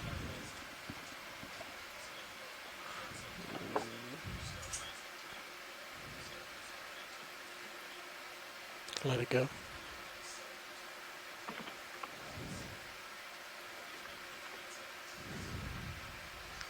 A little tilt down to center. Following that as much as we can. So it kind of moves above the ROV. A good time to push out. Copy, pushing out.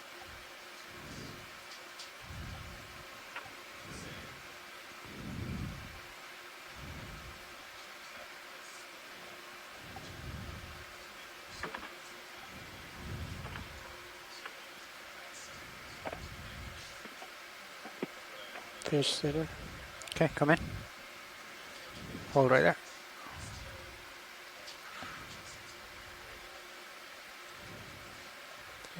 Going out of the light.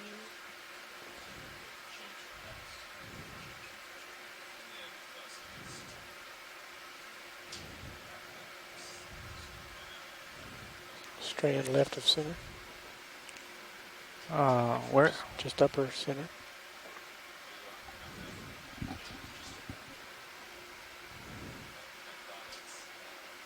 Swimming bell at the top. Like a siphonophore there. Looking really close. Yep. You can barely see it. You can see some of the long pieces on the right as it extends down to the bottom right. Tilt up to the top. Like a siphonophore. On the very top, you can see the pulsing of the nectaphore. That's the calicopteran siphonophore. Just off the bottom of my screen. Okay. All right. Tilting back down. That's cool. Okay. Got that documented. Okay, pushing out. A little more tilt down to lose the flare. It's good.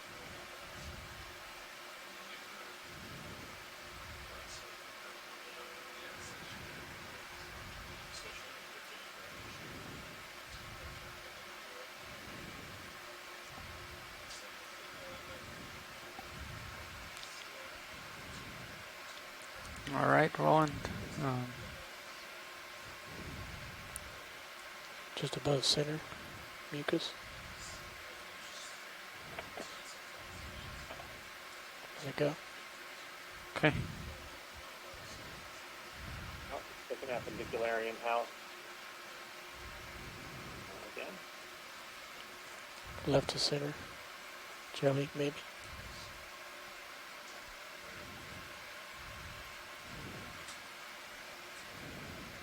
Yep. And another one. Live formation. See the small shimmer of the pulsing tail of the appendicularian inside that Clear. fine mesh. Okay. And the speckles around it are kind of encased in some more mucus layer there.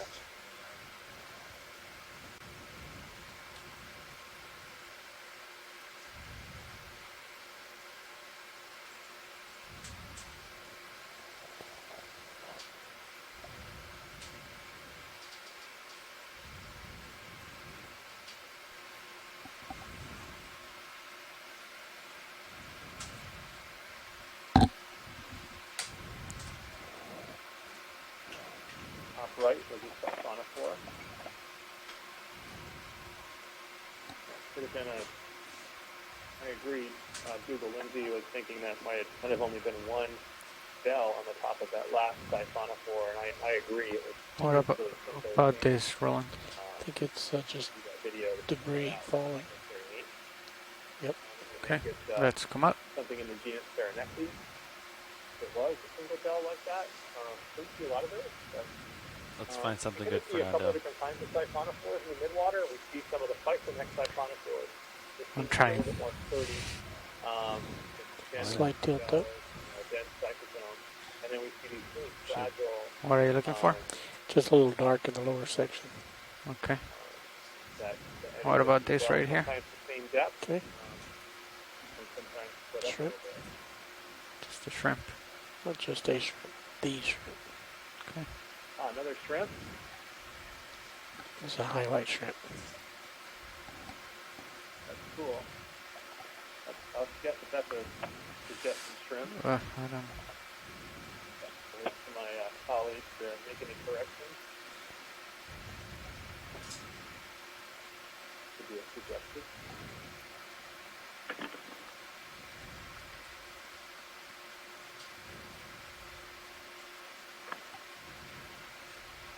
Clear. Okay, let's come up.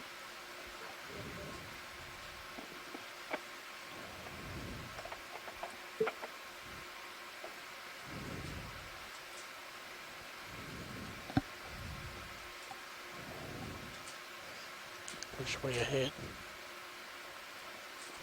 I think jellyfish are my favorite. To chase. Ctenophores. Uniforms. That last appendicularian we were taking a look at looks like to be something in the genus Desocordius. According to Google. Wow. Yep.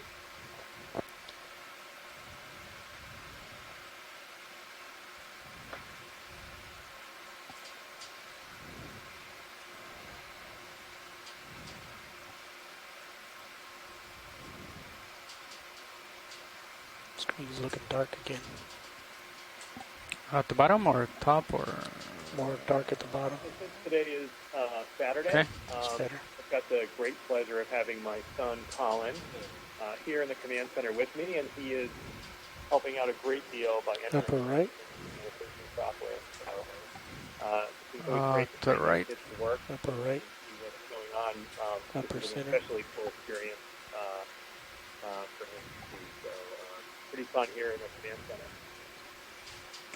Here every. So the ctenophore, lobate ctenophore. Very cool. You can see here now the two lobes left and right, and the four structures around it are auricles, and you can see the shimmering pulsing of the It's going out of the light. auricles Okay, that help create let's heating come up. current in the middle. Just kind of close up like that. Yep, and that's a lobate ctenophore. That's very cool. Bottom center. Go ahead. Shrimp.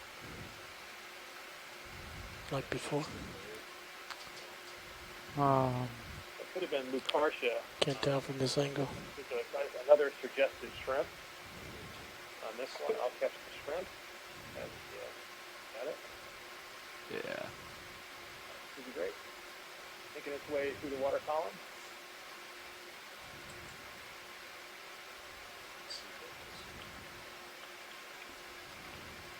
Let it swim through the screen. Just drifted off my screen, Okay, Fernando. clear. Got you right there. Great shot, thanks. You can push out. I'll rotate you back up to 45. I got you at 54. Copy. Pushing out. Did that improve the lighting, the glare video? They moved the craft, I think. What's your angle of your camera? Right now it's 8 degrees up. Positive 8, yeah. I think yes. Okay. The bottom left one, yeah. Bottom left, upper right. Bottom left. It was just, yeah, glares. Okay. White Let's come in. proof is worth getting. The Victorian house there. So If there's an animal inside. it's easier to do it without with out of depth. There's two schools of thought. There's depth or Z-bias. Oh, it's a bias. You could put in Z-bias and have it push you down at like 22 or whatever. Or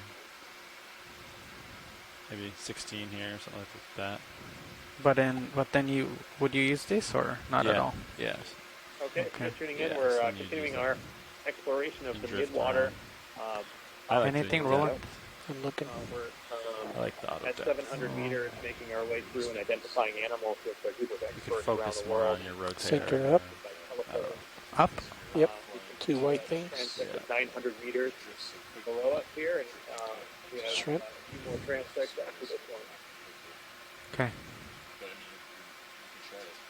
Another shrimp, like another suggested shrimp, would be the third or fourth. Yeah, that so with we've seen. Z-bias, Looks like it's heading up the to advantage is surface. instead of using your rotator right now, you could be floating Clear. up with it, I think. And less rotator action is better for video products. I think we're pretty close to the oxygen minimum, aren't we? Look at that. Upper left.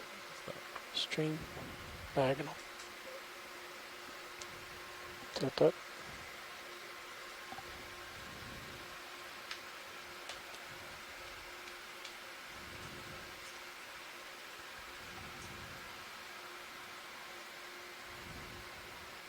All right, good.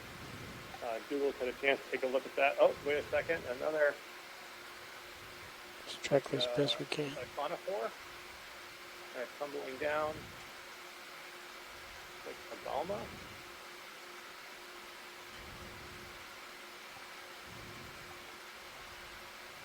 Push out towards it.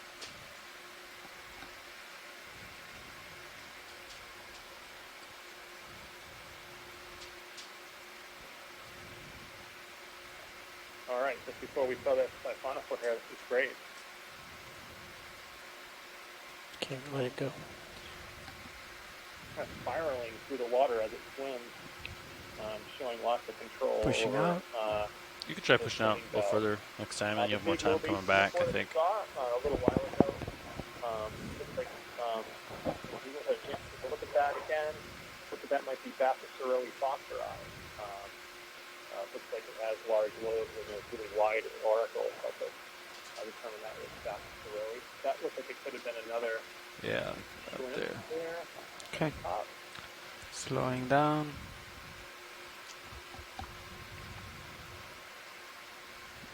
And another one right here. So lots of shrimp.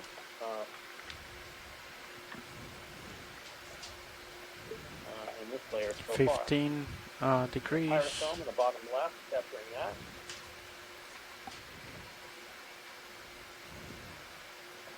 What about this, Roland? Go for it. Looks like a jelly. You can listen to Shoreside if you want. He's talking about some of these.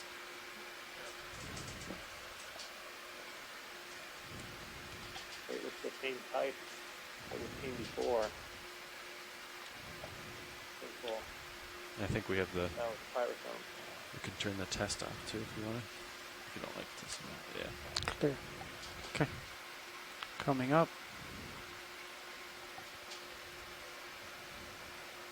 That's about 15 degrees. Centering. How much time we got left?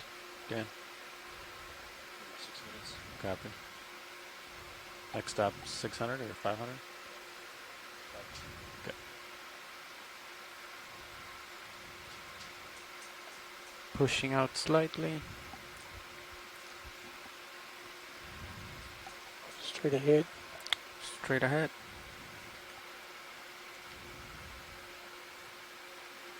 It's going off. Clear. Jelly on the right. Okay. Go in. Medusa coming up here. Through.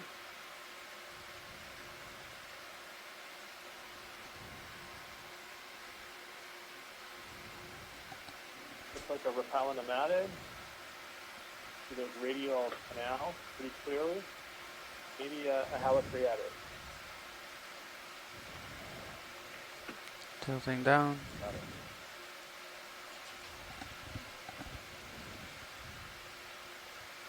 Pushing out.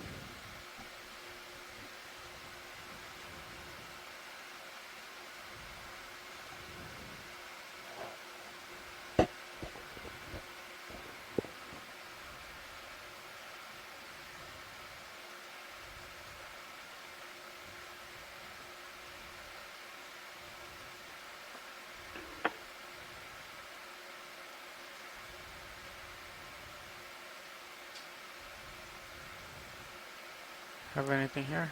Yep. Positive fish. Mucus. There you go. Go for it. Bacillus fosteri again. So this is another angle, and you can see how it's using its lobes, and they're contracting to help it swim. A very cool ctenophore. I love Bacillus. There it is. Expanding its lobes out.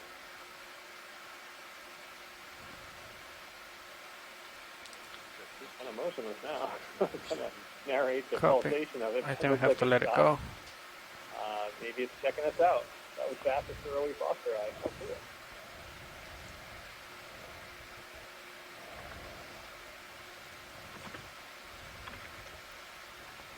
All right, shoreside pilots. This is the 3-minute warning until the end of the 700-meter transect. Copy. That is something amazing. Copy that. Thank you. You're looking a little off to my port. Coming back.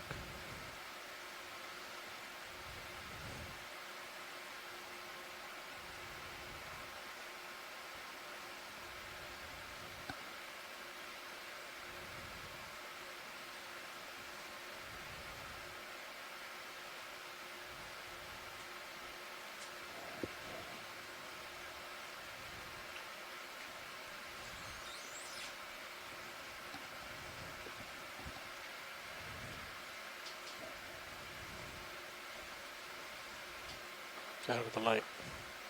What is that? Thing you look like you were going for is out of the light.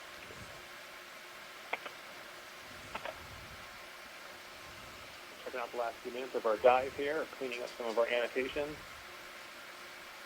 Strand coming to center. Go ahead. Off to the right center, it looks like that could be a siphonophore. Yep, that's a Chalcophrans siphonophore. Yeah, I was thinking the same thing. Check that. Maybe we should turn to starboard a little bit. This is like one of the ones before. Right. So we want to see if this is Spironectes. If there's Yeah. a single bell, it might be. The bell. We're It's trying to focus on the my very bad. top of the animal, and that almost clear swimming bell is pulsing along, following the Go to the top. along with it, a chain of siphonophore with it. Yeah, it's really tough to zoom in on. I think I can see two different bells there. Cool. Yep. So that's two different bells. I mean, it's not Spironectes, Clear. but Copy. another Chalcophrans siphonophore. One of the very delicate ones. So we only have what? 1 minute? Cool. Okay. Fish. Very Try to easy get way it to quickly. He's too fast. Okay. That might have been a Bacillus fosteri faintly in the background to the right. Pushing out.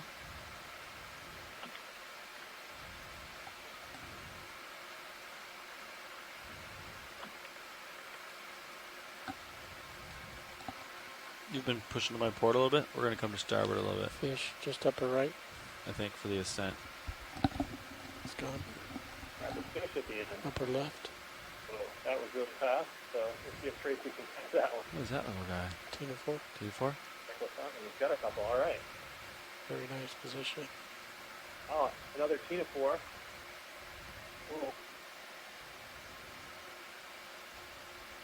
It's going away from you. This is a specific Tina 4, a little bit different from the low baits that we've been looking at.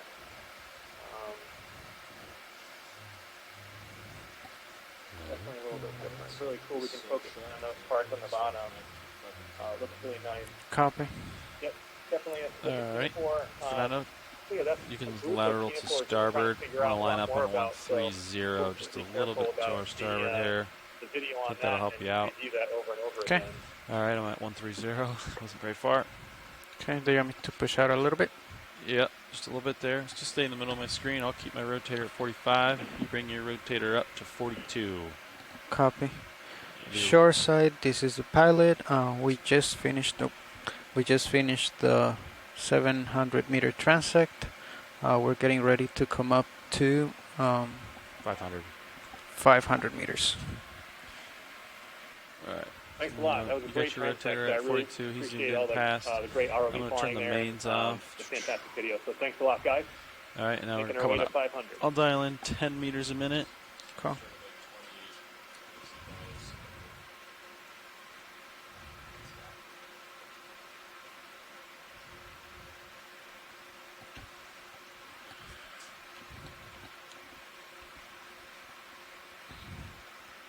Okay, 28.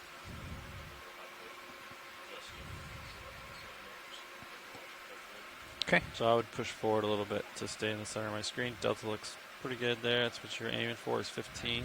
So you're Okay. right on the money there. All right.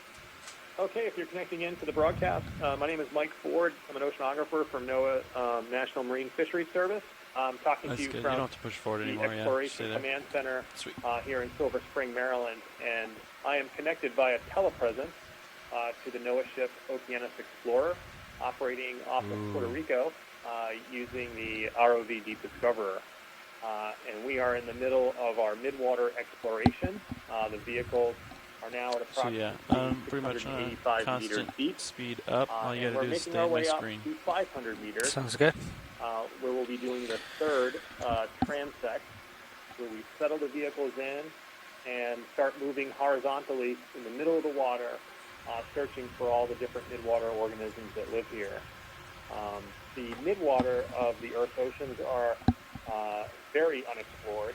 Almost no Copy video. ROV operations have occurred around the Earth to tell what Pushing what out lives here. slightly. However, the water column of the Earth's oceans is the largest biome on the planet. An enormous Delta's amount getting a little low. of organisms live on the planet. Sinking a little bit. One of my colleagues used to say 23 delta. aliens I mean came down 23 and took all the organisms from Z Earth, bias. stacked them up. The biggest pile would be those animals that live in the midwater of the Earth's ocean. Just by the sheer fact of the enormous Can I volume, do auto heading, think about or surface is of that the a ocean no-no? going Yeah. down to the Yeah. seafloor You're the pilot. and covering All right, the entire just planet.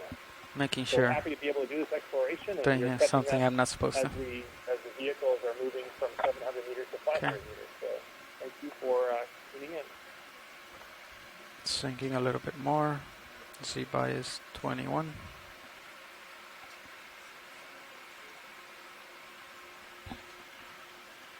And then again, we're stopping at 500. Okay. So I'm going as close to 10 as I can. Between 9 and 11. It's like 8 and 12. Perfect. Trying. So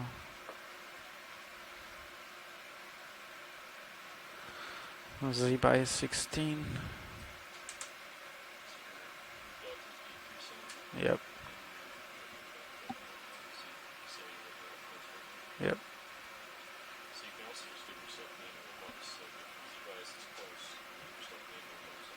Mistake, yeah. Okay.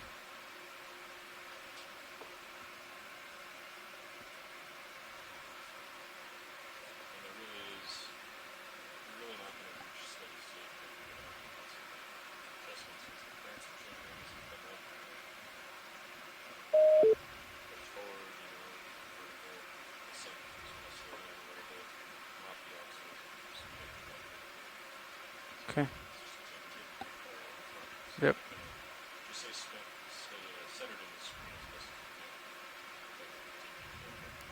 Okay. Trying to, but It'll come over. it's not really move. Okay. Right there. I'm moving over a little bit.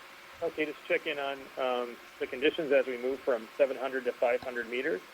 I think you're doing great. We have an instrument mounted Thank to you. our I ROV struggled with this the that other day. tells us the Co-pilot. temperature and salinity and oxygen Okay, levels in That's the water. perfect position right there. Our Absolutely first perfect. transects were Right there. Stay at right about there. 6 Celsius. 15, We're now up to 9 Celsius center. as we're crossing 650 meters. Our salinity is 35. Z bias 19. Practical salinity units. Pushing And, out a little bit. oxygen has been about the same at about 4 milligrams per liter here. If we looked at the data that we have from the CPD from this instrument as the ROV made its way to the bottom, the minimum oxygen is around this area. We expect to see some increased oxygen as we move into 500 meters. But if you're watching on the internet and are checking into our third feed, we have 3 channels, feed 3 or channel 3. You'll see some data from one of our instruments on the ship, and it shows some pretty exciting information. This is the ship sonar that uses sound waves to go through the water column and tell us sort of the abundance of particles and material in the water. And the EK60 is the instrument, and what you're looking at are several graphs that are made from the instrument. And the top one that you see, where it says 1,123 meters, you'll see a big, thick blue line going across. That's right at about 500 meters. So we're just about to place our Deep Discover ROV right in the middle of that blue band on this graph, which is supposed to be an area of dense material. We're always excited when we go to this place. Oceanographers call it the deep scattering layer. It's a deep layer of lots of scattering happening here. So we might see lots of midwater organisms here. This is certainly a depth that's within range of many of the animals that we know about in the ocean now. So what we see here interacts with what happens on the surface. So we're making our way.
right, just a quick update. This is Mike Ford from the command center in Silver Spring. We're about 570 meters, making our way to 500 meters for our next transect in the midwater here off of Puerto Rico. Still seeing a lot of stuff in the water column as we make a change from one transect to another. So as that's happening, we're recording some of these quick observations as the vehicles reposition themselves.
Okay, we're about 514 meters, so we're getting close to being in position for our next transect. And if you're watching the EK60 sonar on feed 3, you can see we're just about in that 500 meter layer, so we're getting close.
Okay, gonna bring down my rotator video.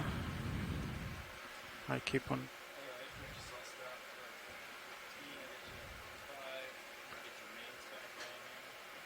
Copy. Okay, my rotator is good, and then let me just see. I mean, things are coming towards me. I think so. So do you wanna? Yep.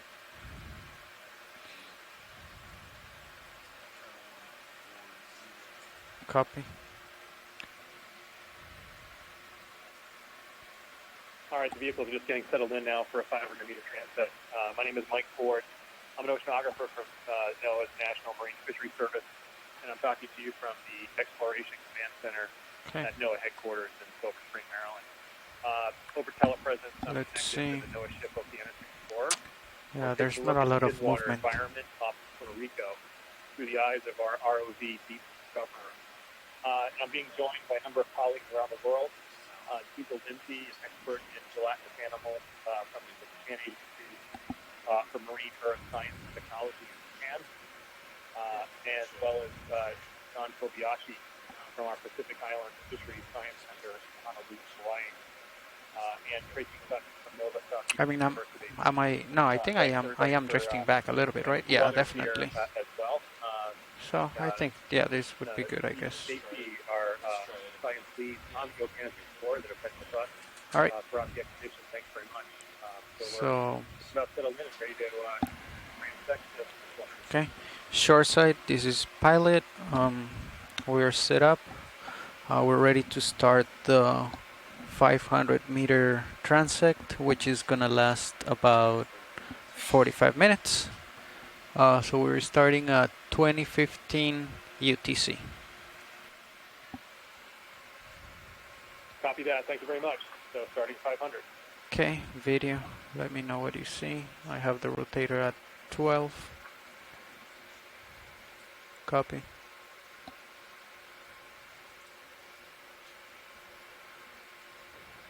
Well, I think it just got out of the light. Oh, that was tough to see. I saw it very quickly. Okay. Wasn't sure if that was an appendicular encounter. Of was appearance. We'll have to take another look at that. Okay. It's fairly clear, so it could have been an old appendicular house at the time. You don't see that dense, fine mesh that we typically see in them. In the top right, we have a target there. Upper right. That looks like a thorium, pelagic thorium. And these pelagic thorium could be Aspergirnia, might be the genus for those. Very small organisms, delicious, and it's got fine tentacles, big tentacles, tentacle mass. A few of those.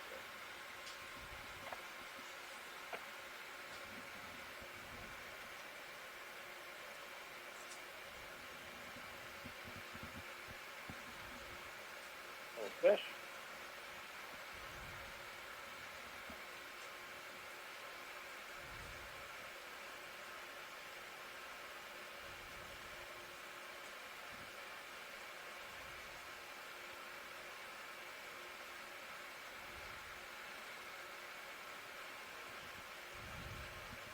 The McTophid. Okay. All right. Pushing out. Let's hold off on that. We're gonna push out.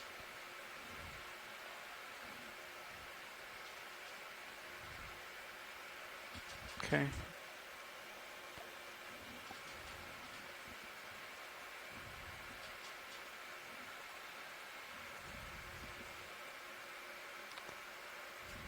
Bottom left there, look like that could be a siphonophore.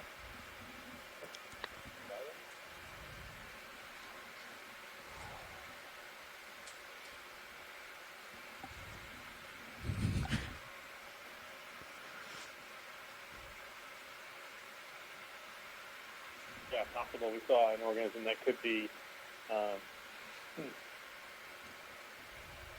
saw an organism there that could be xenophore, that could be Phylactopala. I'm not driving that way. Appendicularium house. On the left, bottom left. Okay, let me center up on your screen. Okay.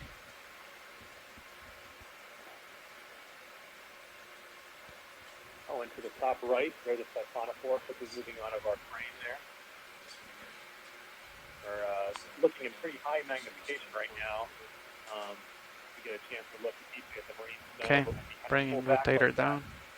that, out of full get a chance to look around. Hold on, video. Okay, so let me just center right here. Center up right here.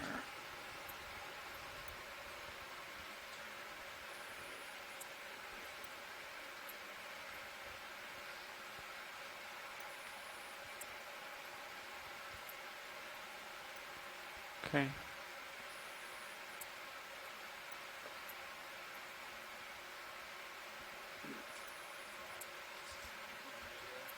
Okay.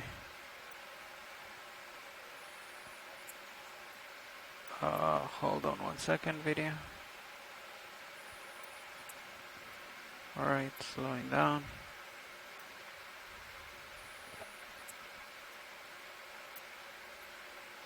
Okay, we're good.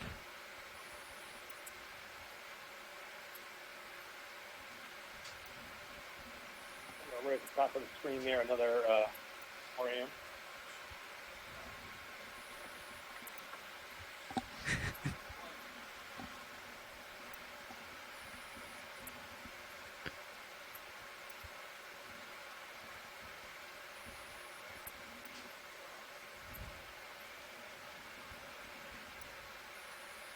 Great, and Dougal came in on the chat room. That last appendicularian house that we saw was a fritillarid. Okay, let's come up. Bringing rotator up. There are a few, so thanks for that, Dougal. Top right, that looks strange.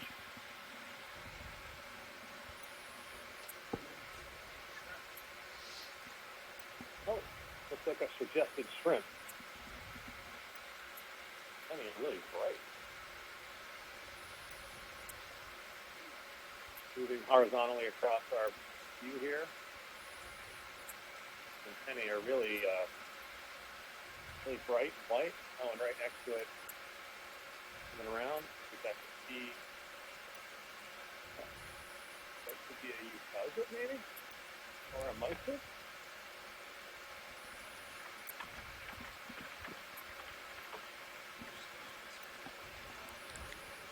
Okay, video whenever you're good. Gotta push out. Okay. That second shrimp now. Taking a look at. Pushing All right, out. thank you. That's great video. Is the drift too much or too little? Or are you comfortable, Fernando? I think this is good. Okay. I'm not moving up to the right, so Okay, great. hopefully. Yeah. Good. Yeah, I think this is better. Okay, video slowing down. Let me know.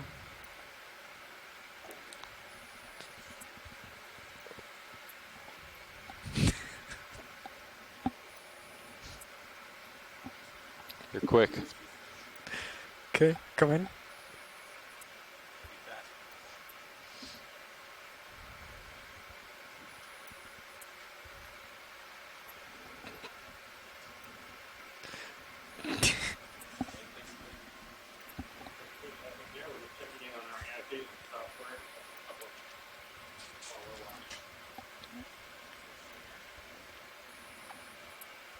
Top of the screen looks like a suggested shrimp, and to the left it looks like another cyclotone.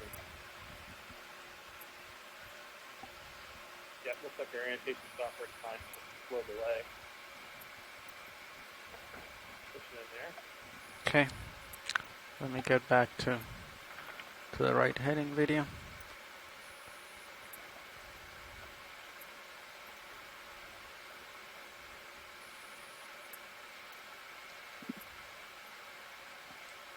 Okay.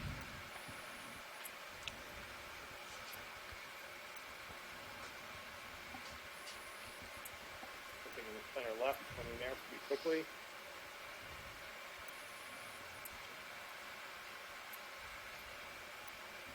I think it's a tiny little shrimp, is it? Shrimp. Okay, Yeah. Quick look at the antennae. Lots of particles around. Maybe not. Tough to see with so many particles in this. Tough to guess. We're going to log it in. We'll have a Okay, look bring at it. camera down again.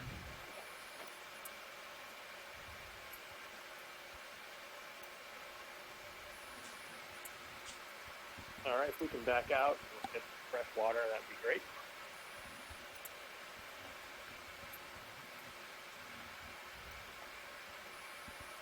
Okay, if there's nothing here, let me push out.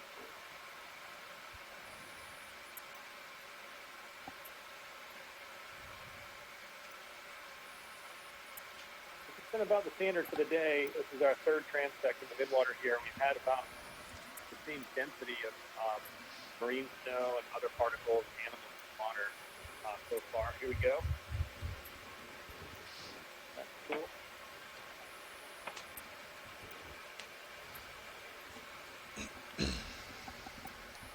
Here we go, another krill.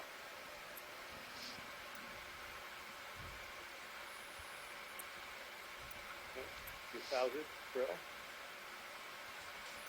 And this could be the krill layer as we're putting our vehicles inside the deep scattering layer. A layer of ice scatter, a layer that's supposed to have lots of material as identified by our signal where we're exploring now. It could be krill causing that layer, these small fish. Vehicles are pretty much right in the middle of it. Is this something? Video? Bottom left looks like a helicopter and cyclonophore. You grab on that. No. Got it. And up in the middle, Okay. top right, that's Let's come out. And on the side, there's over particles to that. What is that video? Okay.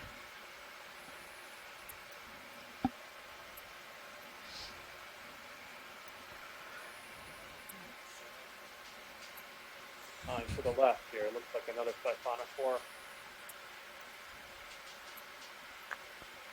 see if that was a calicophrene or a Physonex siphonophore with differing swimming valve. And in the upper left, that was another valve.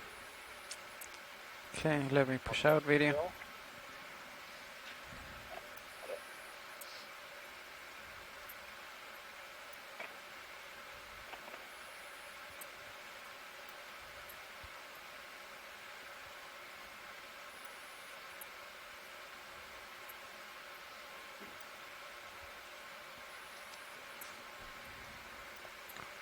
All right, let's try this again. Top right, that was another 4 amp. That possibly from the genus Hastogernia. Sorry, Hastogerina. Apologies. Like a mucus strand at the top left, nothing important. Come in. Center, that looks like could be an old appendicularian house. That's just kind of falling apart. Not sure on that. We'll have to kind of check with Marsh Youngblood on this particular one. Okay, This is, rotating up. Yeah. That particular genus. You can identify some of these appendicularians by the shape of the house. Bottom right looks like we have another siphonophore. That looks like it could be a big Physonex siphonophore, possibly Maris. Let's take a quick look there. And yep, you can see the cyclozone there, and just bottom right, the pulsing belt. This one? That was a Physonex Okay. siphonophore. Come in. Yeah, we're catching these animals. You can see them retracting those cilia now. It's really great. The ROV can sort of sneak up on some of these midwater animals and catch them in natural pose. Now you can see it pulsing itself back to the right. The bright tip at the bottom right is a nematophore, which is a structure that's filled with gas, highly receptive in our video. And you can see the pulsing. If you can zoom in, I know it's really tough. See the structures of pulsing bells and help identify branch. But quick guess right now that one could be a Okay, video, we gotta let it go. So we'll check that out. Thank you. That's good video. Not very easy to grab that. Pushing out.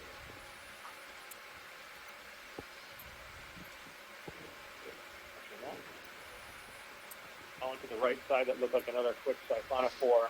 If I were to guess, that would be a calicophrene siphonophore. I'd grab that.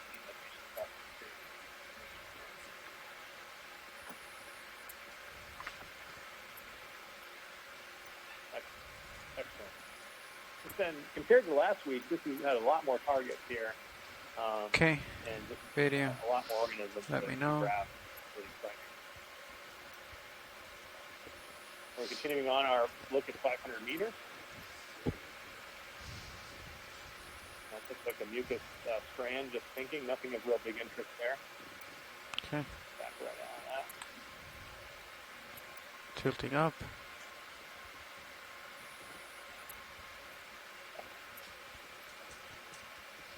Yep, that's probably could be the remnants of, or it could be still a long strand.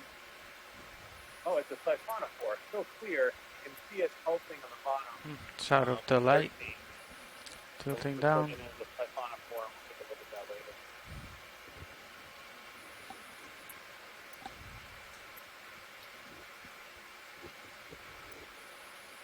Okay, what about If anybody's looking at the this stereo right here? camera, we're getting a couple of. Oh, it's a beautiful statistics uniform just came through the stereo cam. We'll note that on the chat room. Take a look.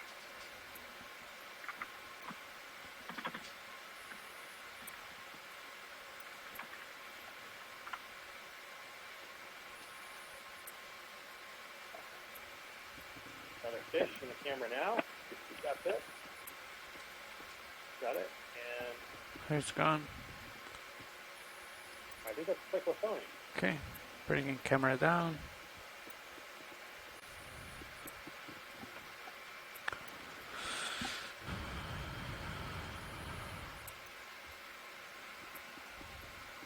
Okay, thanks, Google. Looking at that video of the last siphonophore that we saw, the large Physonex siphonophore with bright white parts, that looks like it could have the rugged cobia.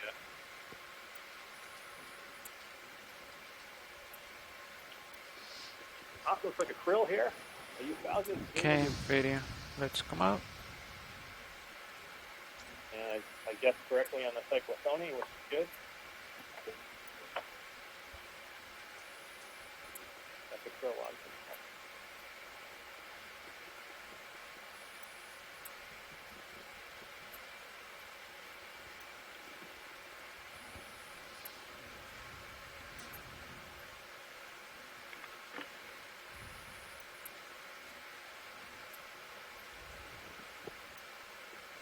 On these transects, we spend some time focusing in on organisms, and then we move a little bit to get fresh water. Video we just froze on feed 1 and feed 2. So we're just standing by. We got frozen video here. I just had to reboot the stream, so it should be back any second.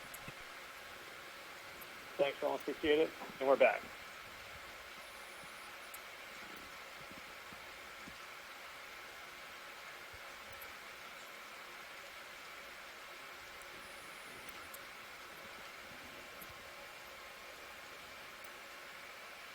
Okay, what is right? This in the middle right here. Let's come in, video. Another 4am on the right side, just came in view and then left. We'll grab that.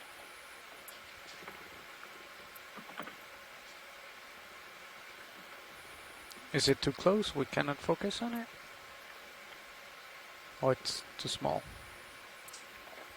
Oh, it's very small.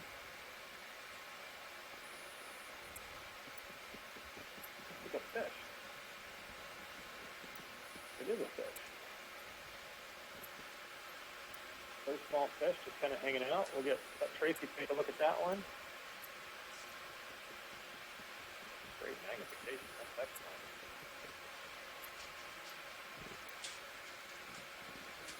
Copy. All right, tilting up. Could be a myctophid.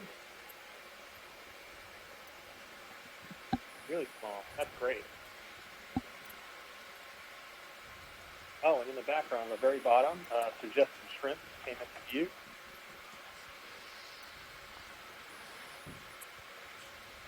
There, top right. That's an interesting shape.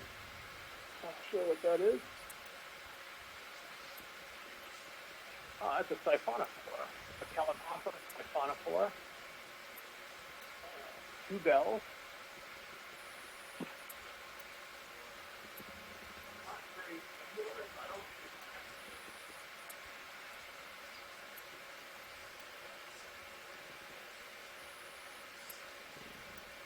Looking on these siphonophores, you can see that it's the cytosome, the big long part in the bottom, is kind of laid out, spread out a lot.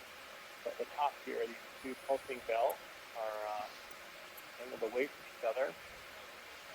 That's cool. I'm not sure if that's Tepes, because the necrophores don't look quite as angular and sharp. Okay, let's come out. Look at that, help us out. See where all the other logged in there. What about this right here? That's great video on that. There's a bunch of Come in, video. You do see a lot of siphonophores. Yep. But, a lot, especially a lot today. Another fish right there in the center left. Like the Oni again.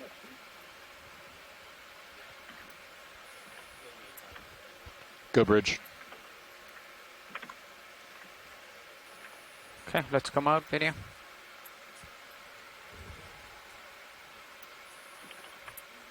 Okay, let me push out. That's right. That was like the Tony. Great. Copy that. Thanks, Bridge. Yeah, just let us know if you have any issues up there. Dominant member of Midwater fauna around the world.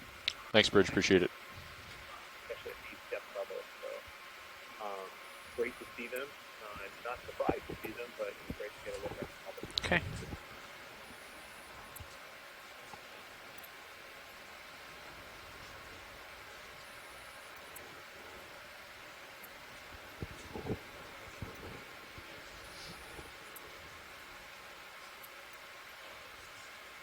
Right here in the center.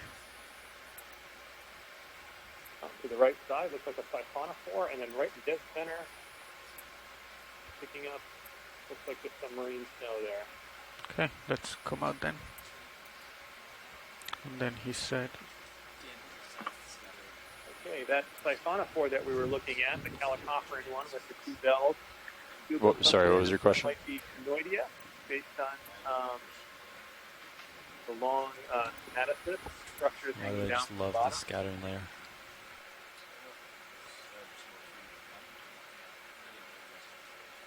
And interesting, no more pyrosomes up here at 500 meters. Had a lot before. Interesting looking piece of highly reflective piece of marine snow coming down. Debris. okay, video, let me. Oh no, we're good. Oh, what's this right here?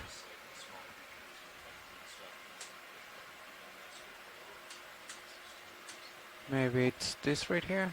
What was Oh, shiny? to the bottom left, that's a Philodendron phaedarian. Coming down in the middle of the screen, very long arms on that. That's beautiful. Arms made of glass. Philodendron phaedarian. Okay, That's beautiful. I haven't seen one with such long, delicate arms like that, though. That's great. okay, we can come out then. There you go, Dougal. One for you. Okay, bringing rotator up, pushing out.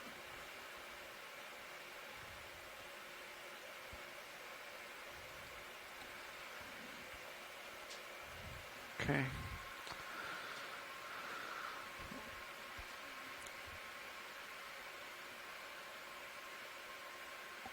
This right here falling.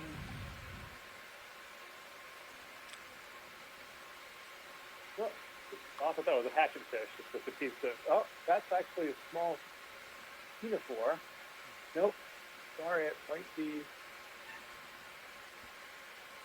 Moving too Yeah, that much. looks like a little small Bathyroid.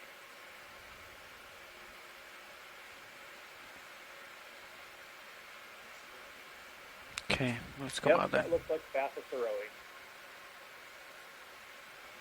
Alright, tilting down.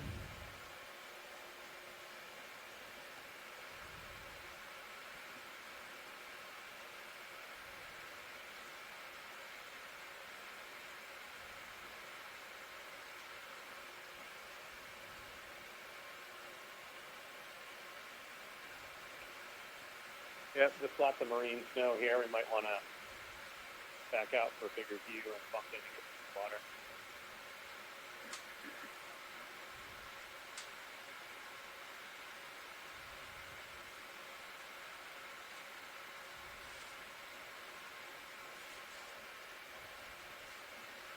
Okay, of the.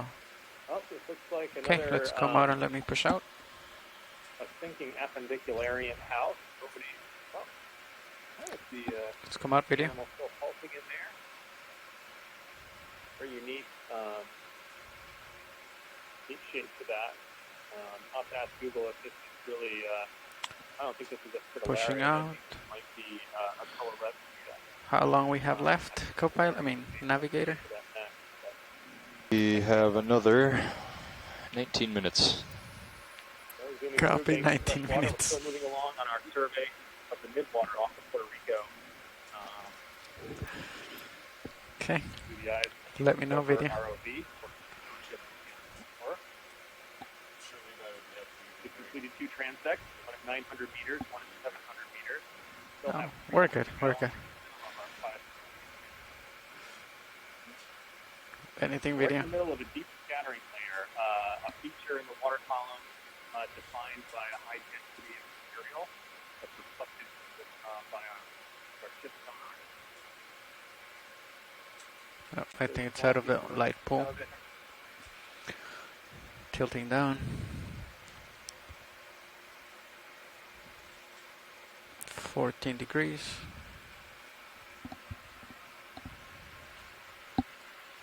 Mucus strands and marine snow in the field.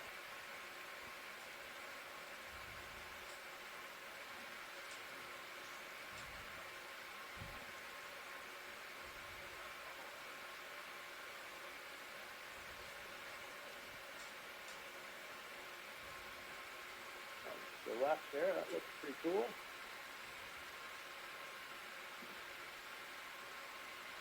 That could be another form of Philodendron. That's another radiolarian. And this one's a different type. This radiolarian is more like a Phaeocalpida, kind of a spiky radiolarian organism. Tilting down. 12 degrees.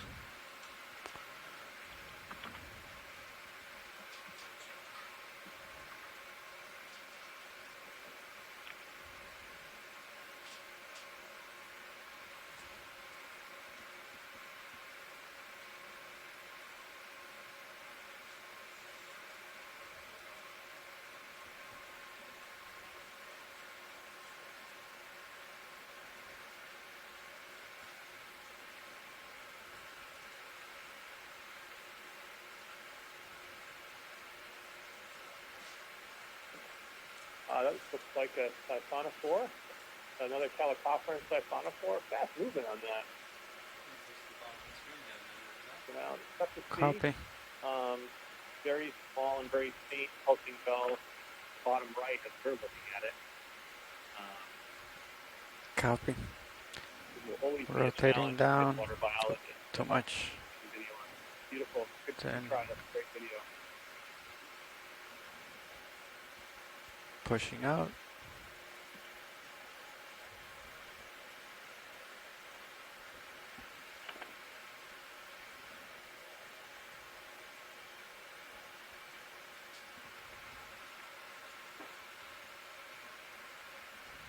Another appendicularian house passing by to the left.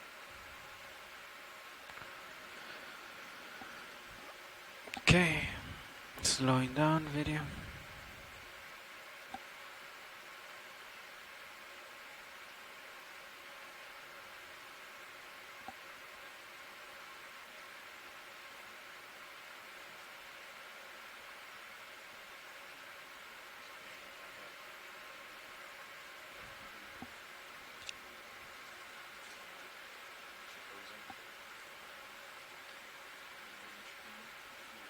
More snow to start falling, streamer. Let's come up. Right here, let's get this fish. Come in.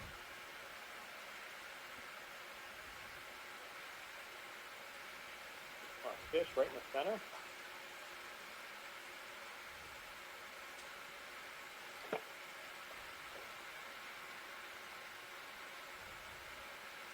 Looks like Wathoni.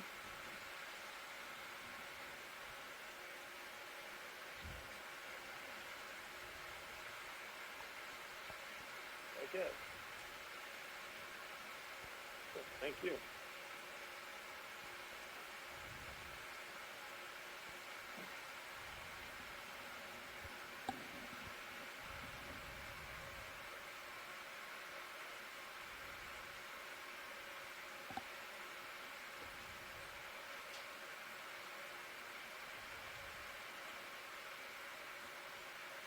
On the bottom, you can scan to the right, please. Center right. Looks like that might have been a cestus ctenophore.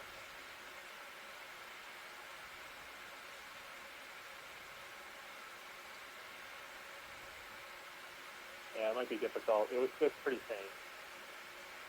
Okay, let's come out, Vinny.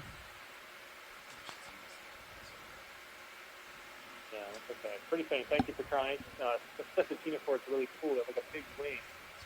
A highly modified ctenophore.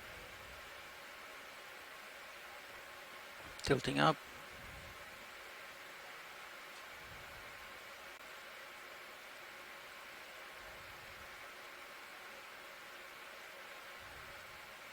Okay, for those of you just joining, my name is Mike Ford. I'm an oceanographer for NOAA's National Marine Fisheries Service, and I'm speaking to you from the Exploration Command Center at NOAA headquarters, Silver Spring, Maryland.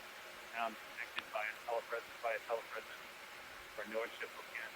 We're looking at another Cyclostony on the Nova flagship fish. We're looking through the cameras of our ROV, deep discoverer at 500 meters as we continue our third transect in the midwater environment. Midwater of the ocean, the water column itself, has an abundance of organisms that we know very little about. Copy. Area of the ocean, Okay, you can come out. but highly influential to the species that live on the surface. Rotating down. Okay.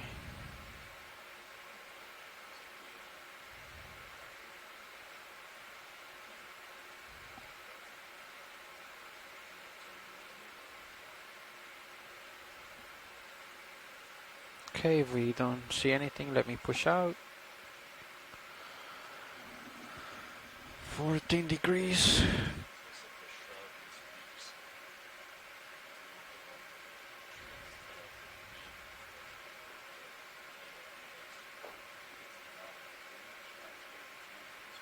On these transects, we move horizontally along the depth of about 500 meters here, stopping and focusing in. Okay, slowing down video. Let me know what you see. We've had a lot this past set of transects. Okay, let's come in. Here we go to the right. Yep. We have a fish, possibly a kelp. Just out of the light pool.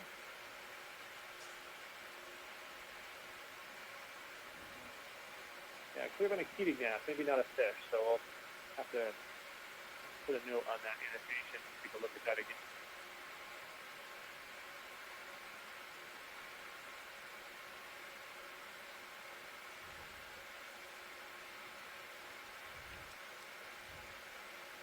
All right, in the bottom right panel, it seems to be an object there. Spin around. Let's come in. Another one of those fish. Little fish.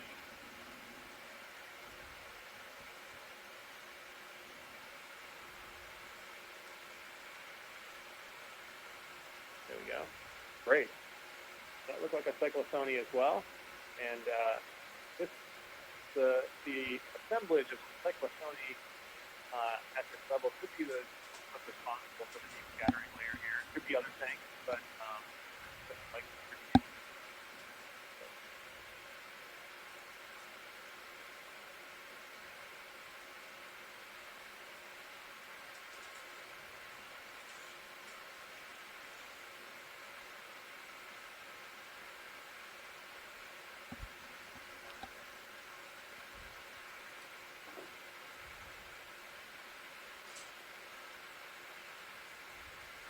looks like an appendicularian house that we seen a lot before. Not as much not as big as 500 meters. Okay, rotating down. Deeper we start opening up once we get to the water. Let's come in.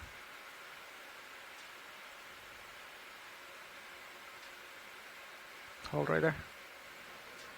There we go. This looks like a sediped ctenophore, perhaps? Yeah, looks like a ctenophore.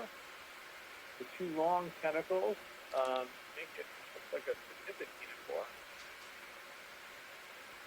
You can zoom in on central body there. I don't think I've seen one like this before.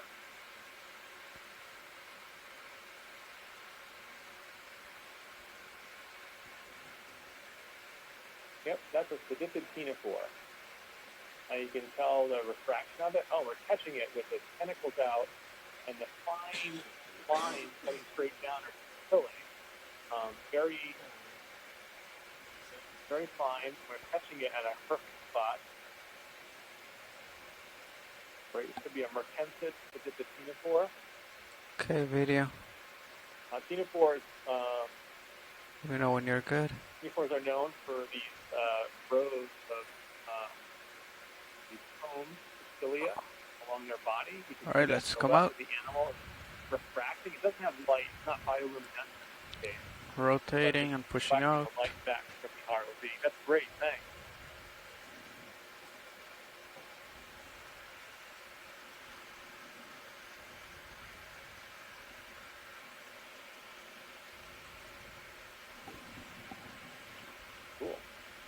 cool to see that.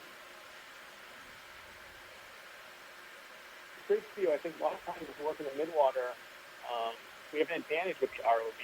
ROV sort of sneak up on some of these animals and catch them in their natural pose. Like, for example, that sea coral, we caught it with its tentacles fully extended. And on the tentacles, it's fully relaxed. That's something we are not able to do with the nets that we use on our ship. So technology is allowing us to Okay, let's come down here. About, how these animals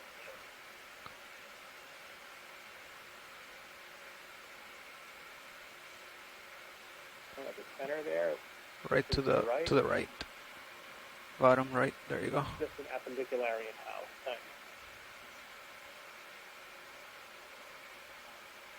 Okay. Yep.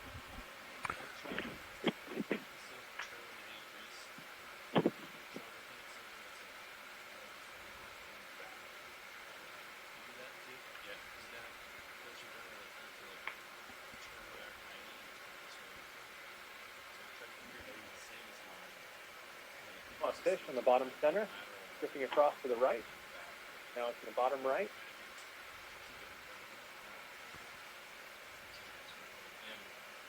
Just come in, Betty. Either one. So it's making its way to the center.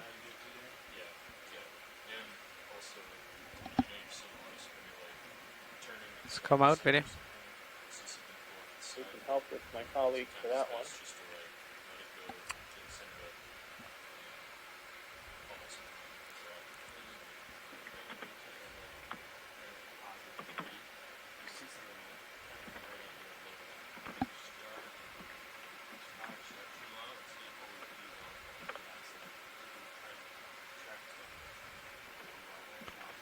Okay.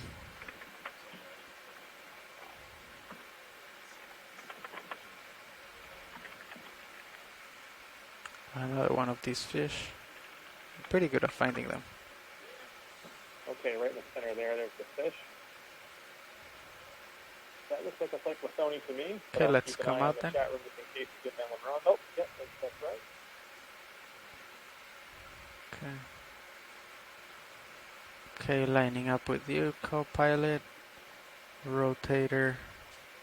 Pilots, shoreside, this is the 5-minute warning until the end of the 500-meter transect. Pushing out. Copy that. Thanks very much.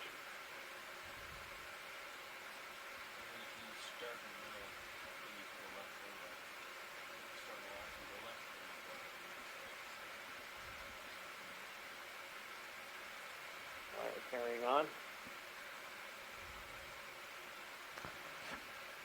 All right, pushing out.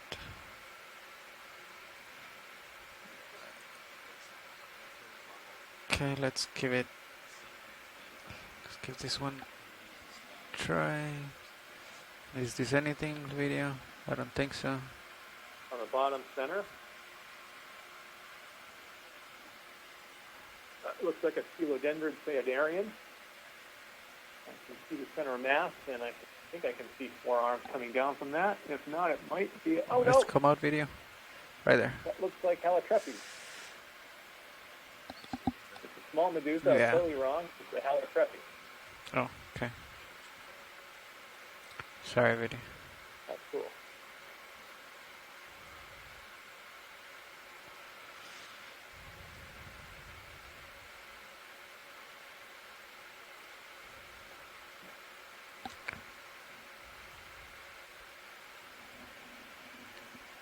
Bottom left, looks like that could be another fish.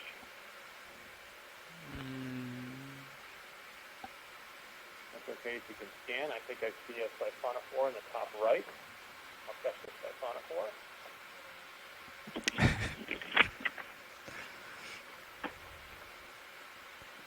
Is this anything video? Right here.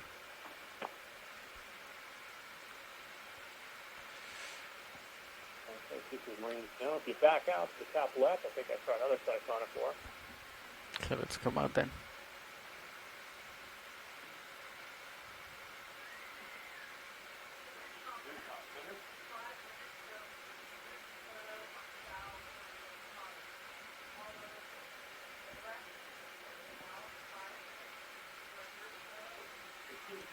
Up at the bottom of the screen.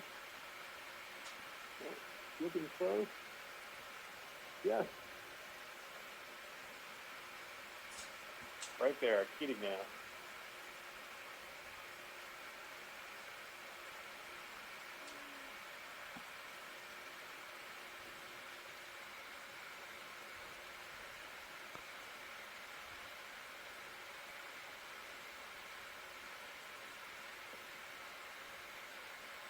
You catch them in a distinct kind of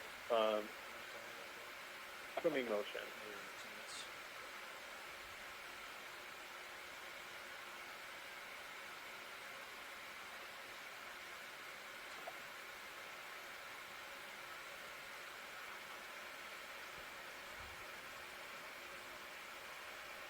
Yep, that's the same one. Any gas there? Thanks, that's great. Love those. Heat gas are a common let me come back. component in the zooplankton population. These depths, oh, center left. It's like another ctenophore. Now to the right. There we go. That's cool. That's a Bathysoroe. And you can see its lobes are contracted backwards. You see the refraction from its pulsing keen rose, taking it down. This is great.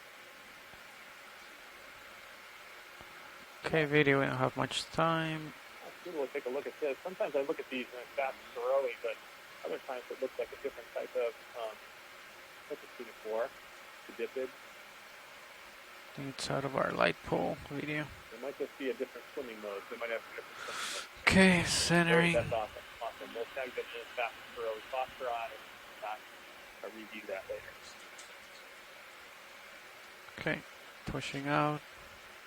Right into the transect there. That's good.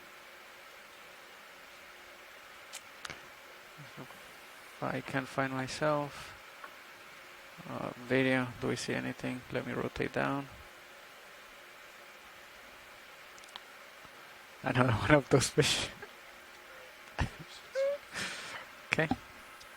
All right, shoreside pilots, that's going to mark the end of our 500-meter transect. We're going to get set up to ascend to 300 meters depth at this time.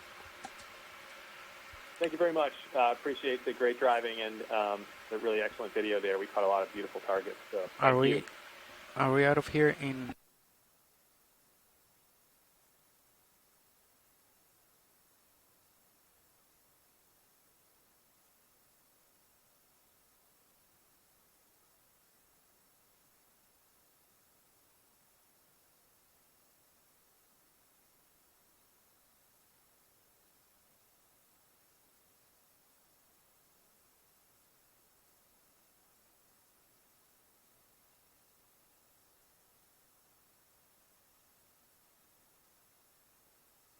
Pilot, this is short side. If once you get your move, you work to reorganize the light for optimum video. We'll take some readings and observations as we move 500 to 300.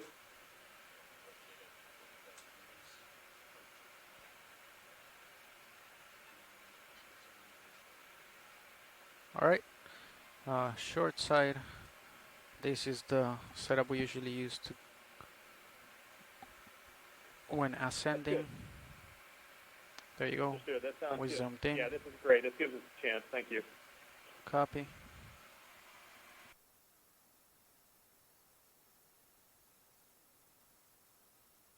Okay, for all of you tuning in, Mike Ford from the Silver Spring Exploration Command Center.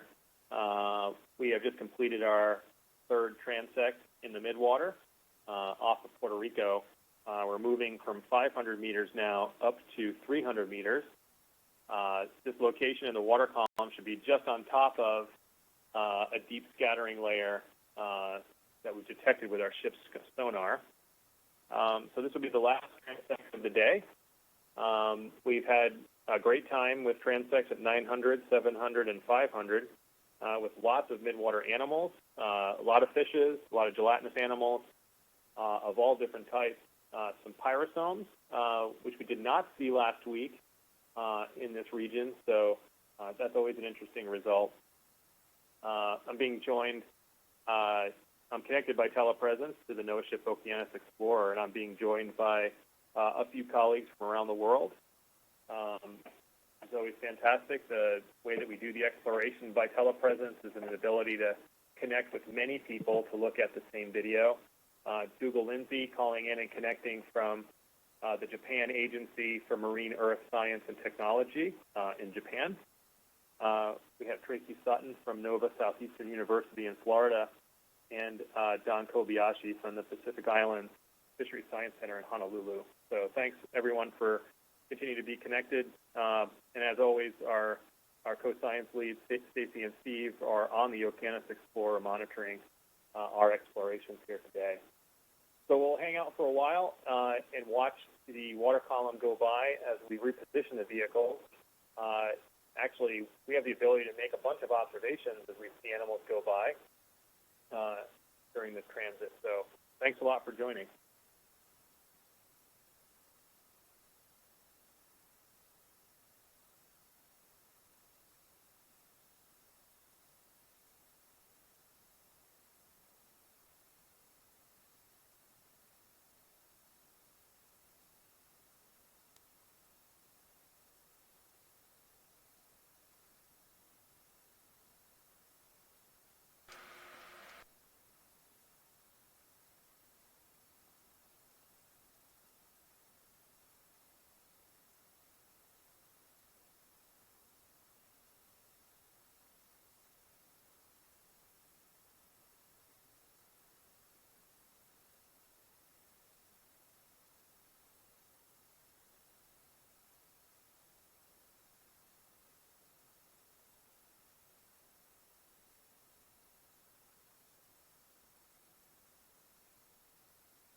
Okay, for those of you tuning in, this is Mike Ford from the Silver Spring Exploration Command Center. We're making our way up to 300 meters. We're at about 350 meters now. As we prepare to make our last transect of the day, we've already completed long transects at 900 meters, 700, and 500 meters. And we've been working with a group of people connected by telepresence. Yeah, there is where this red line to is. recognize and identify That's the vehicle. all of the animals that we see here in the water column. And if I put my mouse there, it shows them where it's at. Fishes, So I'll show you guys at 350 right now. Here, and one No. of the largest biomes on the planet. That's The Midwater people insist on so in a few more this minutes, screen. the vehicles will be settled in and at the correct depth, and we'll begin our last transect of the day. So thank you. I think he's going by this where I had the mouse.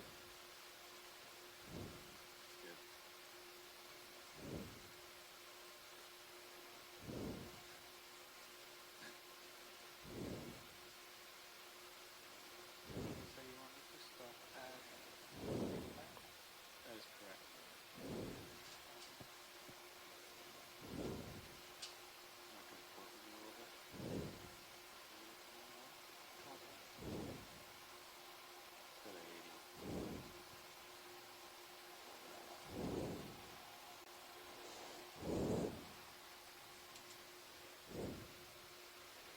Had to reset the streams. All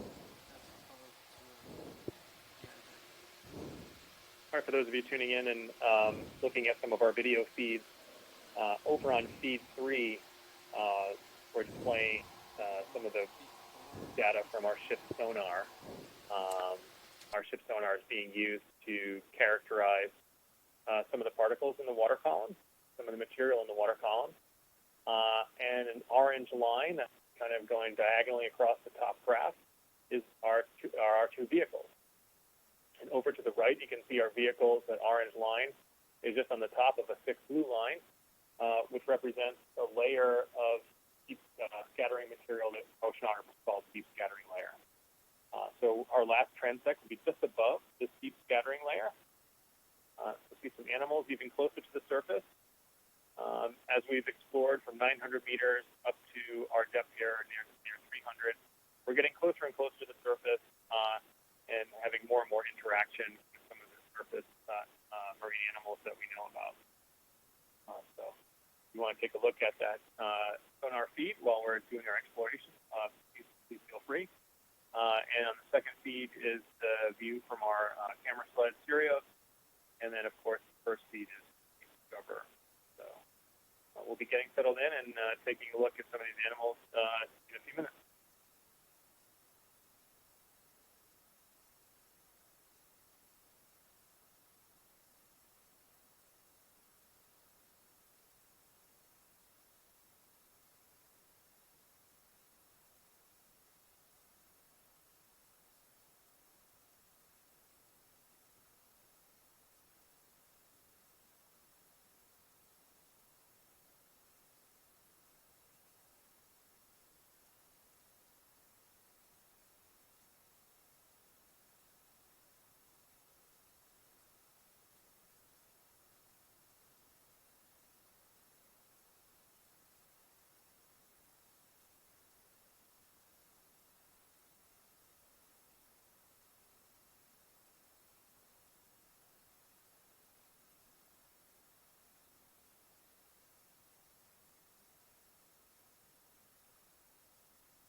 All right. I'm on XRV now. Let's go a little bit to starboard, Fernando. You can go to 100.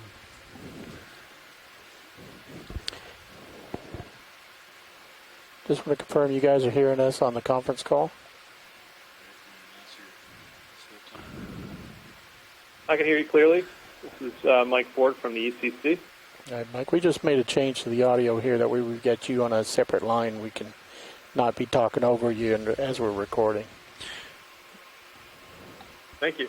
All right, shoreside, this is your pilot speaking. We are at 300 meters depth, and we will start our transect now at 2121 UTC. Copy that. Thank you, pilot. All right, video, you can come in. Center, small white off in the distance. What do we got? Ooh, that's cool. Great. Wow, this is great. It goes off to the bottom. You Let's go ahead and pan up. All right. Could be a siphonophore. Could be a siphonophore. Wow, yeah, we should get great video on this. Going up. Yeah. That's fantastic. I have not seen a siphonophore like this. I think it's in the light, isn't it, video? I think it's drifting out of the A light. little bit like Forscalia. All right. You can see what look to be nectophores at the top, the center mass, and then All right, video, if we along have little that, time, what do you want? Tilt up. Lysosomes coming off of each. There we go. Very cool. Yeah, zooming in on that structure is really helpful. Yeah. That's excellent. All right, video, let's let it go. Time for me to reset. Yeah, that's fantastic. Thank you for that video. That's something we'll look out over and over again. That's something a lot very new. It seemed to be similar to the structure that you'd have for Forscalia, a type of siphonophore, but that's not like. I have to let some stuff go. Video. On my way forward.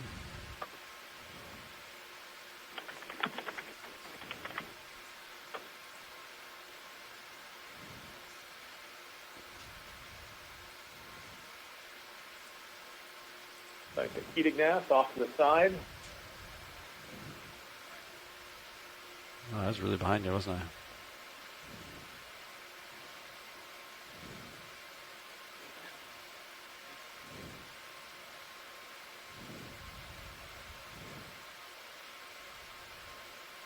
It was worth it.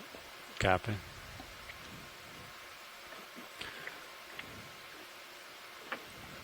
Okay, so Dougal Lindsay connecting in from the chat room says that looks like it could be Voxia or Hippopodius. All right, rolling. Forms of siphonophores. Very cool. See a straight line of nothing. Small white, it's come in. In. What's that look like? The little flipping guy or the More dirt? like Hippopodius. That line, I think it's, we'll come back out. That could just be a mucus strand right there. Yeah.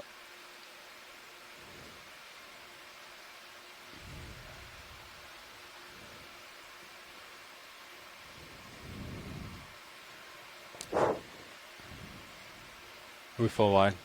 Yes, you are. Copy.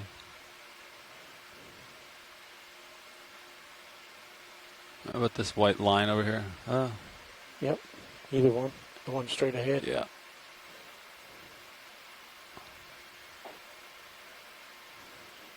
Heads at the bottom. Oh, looks like Calicophryn siphonophore. Looks like pretty reflective, huh? Yeah. Extremely Pretty small bright focus. cytosome. Then you can see the contracting nectophore on the side. Looks like two separate bells. Yep, multi-bell Calicophryn. That's great. Okay, clear. All right, it's an ID. I'll keep moving.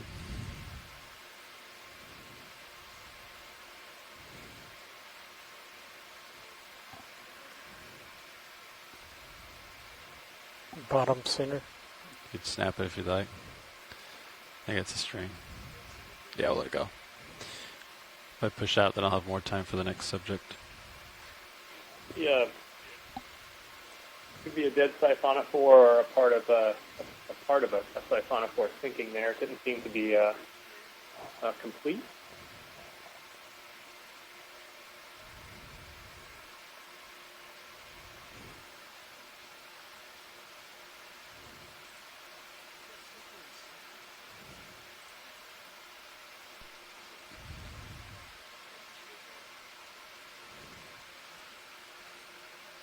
All right, small white, come in center.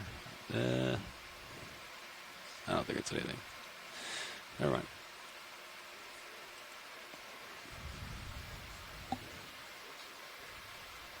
Bottom of the screen here. Fuzzy. Let's go for this. This looks similar to what we just saw, huh? Another small Calicophron siphonophore. Okay. Another 2-bell Calicophron. Fuzzy on the right. Yeah.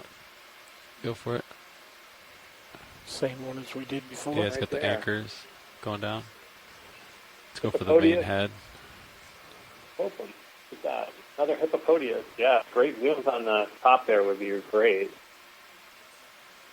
Count these sections of nectophores. Structure on the inside. Very interesting. Long. Some of them contracting.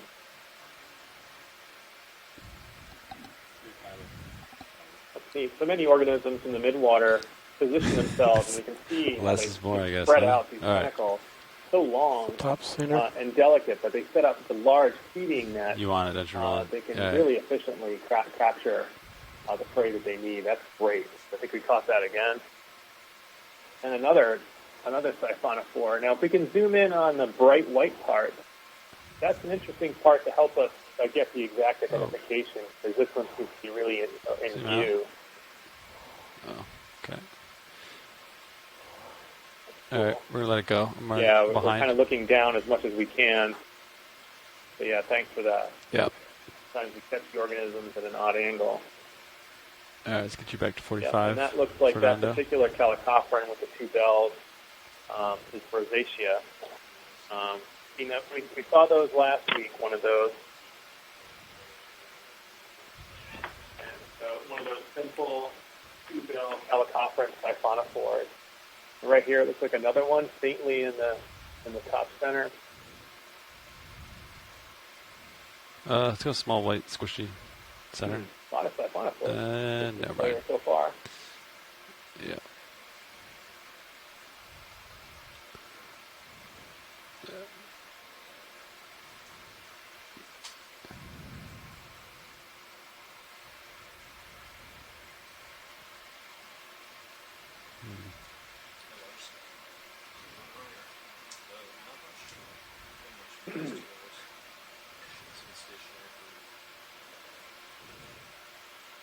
I'll push ahead.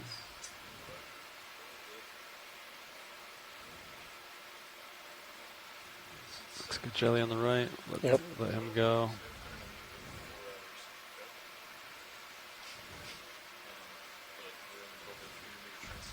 Center fish. Okay, grab it. I think we're gonna get Possibly. real close to it real fast.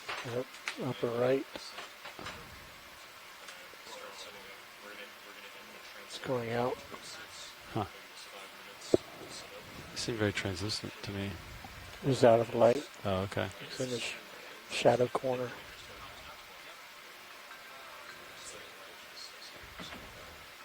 Yeah, we go for this guy. Sure. Yeah. He's diving. It's like krill. You bet. More krill right up there at 300 meters. And commenting in the scientist chat room, it seems like, remember if you were watching when we were doing 700-meter transect, we came upon these very bright cylindrical tunicates called pyrosomes. We don't really see those Center puff. Go for it. at these levels.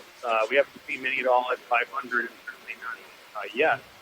So that might be a depth thing. This is an appendicularian. An appendicularian house. You can see the animal inside pulsing on the left. pool. A little tilt up in the main light pool. Coming up. Pushing ahead.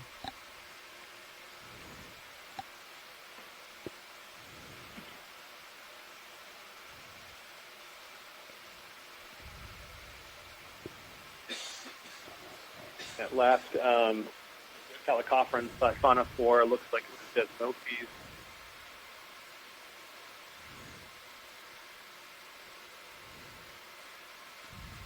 So we'll add that to our annotation. Left of center. How about what's down here? Is that this?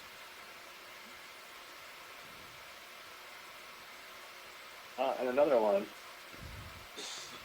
String of siphonophores. I'll check the annotation on this one.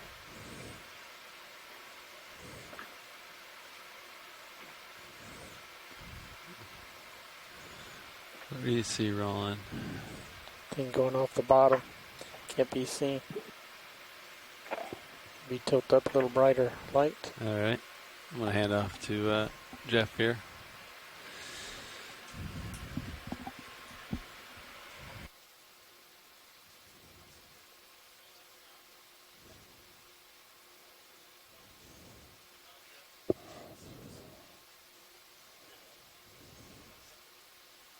And a siphonophore in the left center.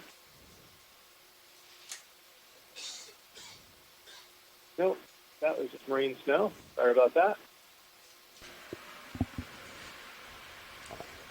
Top center. Keenan Ness. Pushing out. Lost a little ground there, thanks.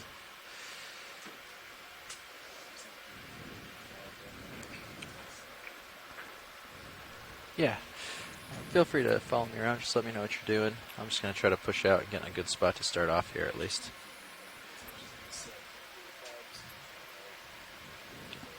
Copy that. Sounds good. All right, pilots, a little bit of an update. We are going to end this 300-meter transect at 22:06 UTC. Oh, so we got another something again. half hour here. That's correct. After that, we have about 5 minutes to prepare to come up, 300-meter and 9 minutes to get to 50. Fewer and fewer I'd targets. like to be at 50 at Certainly fewer 22. targets than we do with 500. Copy that. Also, pilot, they stowed the craft a little bit further out than normal to try and get rid of glare. Yeah, Dan, let me know. Copy that.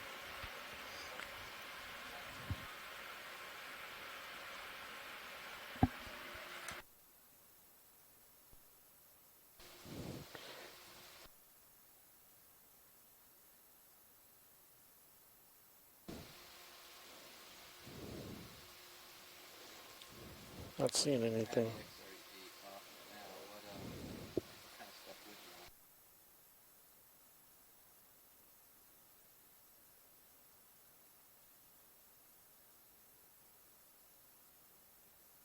We go right in the center. Seems like a vertical object. And this might be a mucus streamer. Yep.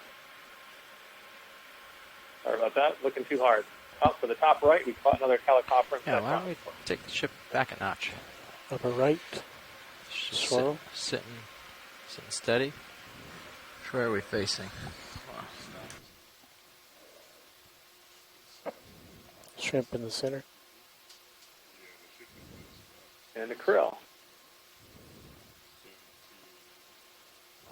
Right, the krill.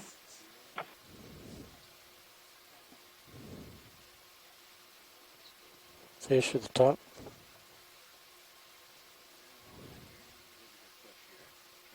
And a fish on the top right. Fish or a heating down, not sure. Yep. And one more Calicophron siphonophore. White thing center. The upper left. Jelly upper left.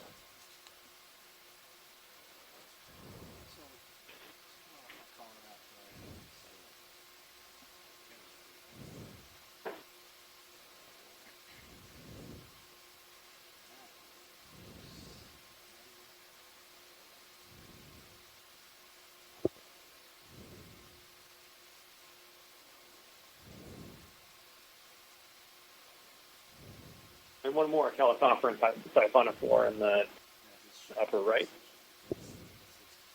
Kind of streaming through. Another one right here in the top center coming through. A little bit bigger. Maybe we can focus on this one if we could. Top center coming down diagonally to the right as we're looking. Very transparent bell. Moving pretty fast. Thanks for that, though.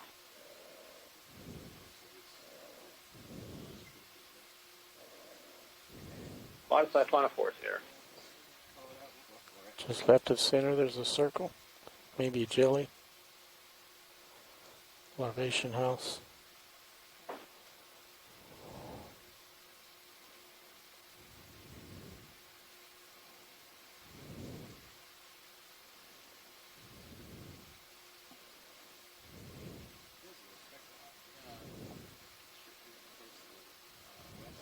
Shiny right of center.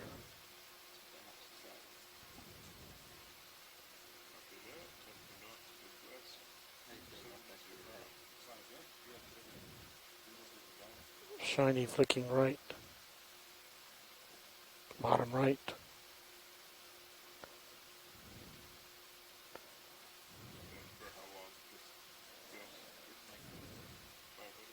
We can bump and get some fresher water.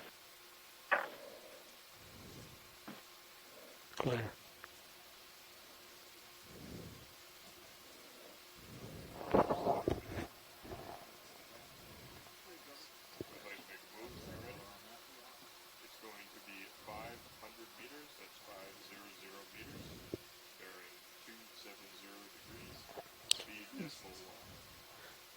Bottom middle, maybe a jelly.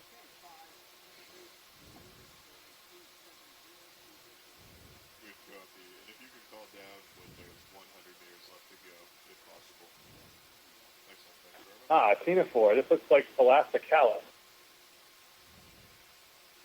So these actinophores are they're highly modified low-bait actinophores. They sit in their own group, Elasticalis. They form their body like a bell, and they can sometimes we find them with the opening of the bell towards the surface, like a bowl, and where they can collect particles perhaps. So Elasticalis is a really interesting actinophore that we find.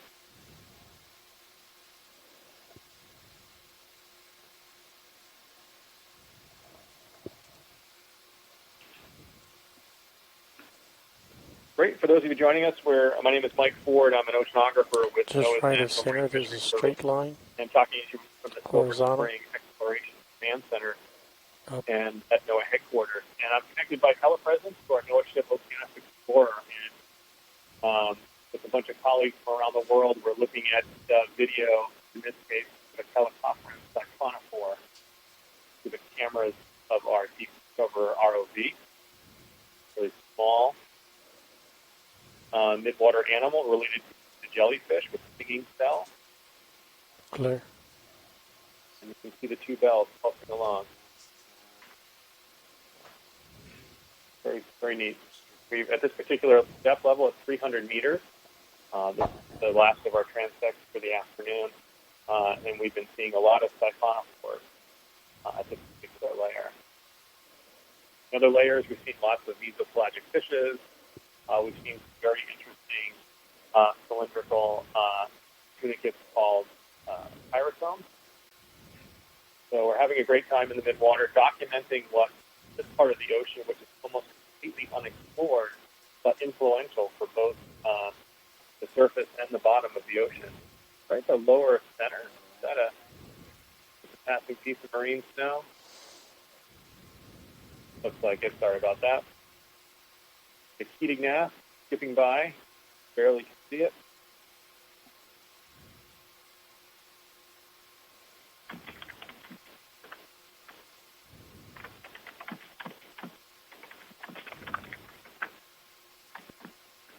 Strand up the left.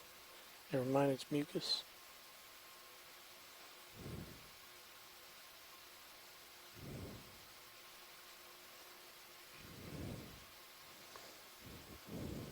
Just a quick check and no problems on the depth. This is a fine depth level, no need to change. Just to check, our depth reading is coming from Deep Discover, or is our depth reading on nav data coming from Sirius? Did you hear that question? I'm checking on that for you, Mike. Give me 1 second. Okay. Yep, I'm reading about 284 meters, which is fine to continue, but we were just curious to see if that was coming from the ROV or from Sirius. That is coming from Sirius. Yeah, 284 Perfect. Okay. Sirius, Thank you very much. 299 Yep. for D2, in case you're curious. Upper left, swimming arms. Upper Just left. right of center. White line. Say again? Just bottom right of center. White line.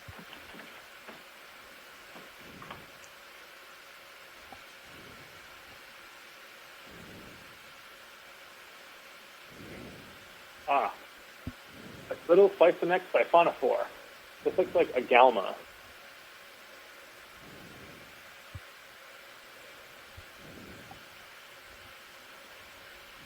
Cruising around, same type of animal as the calicophorans that we've been seeing, but these are, much more sturdy.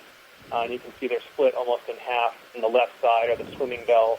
To the right, with the bright colors, is the cytosome, which contains modified animals for feeding and for defense and reproduction. So they're great. They're typically found on our midwater trawls with nets that we do at NOAA, and here we see another one right in the water column off of Puerto Rico. That's great. Thanks for that video. That was really neat. So D2, Deep Discover is sitting right at 299 meters, just perfectly where we want to be for our transect, and Sirius is above us at about 280 meters. Kelly. Off stream. Actinophore there? Yeah, I'll try to turn for it. Might blow Off around. the top right, I think I saw another Thalassocalis actinophore. Yeah, I think I lost it. Yeah, they go by really fast.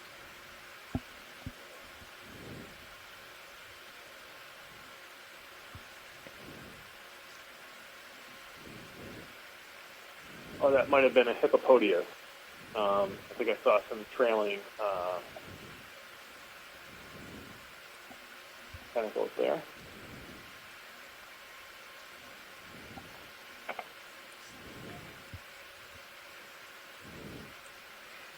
And that was a Galma.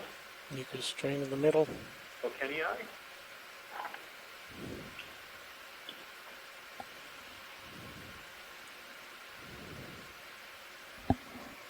Something fuzzy center right.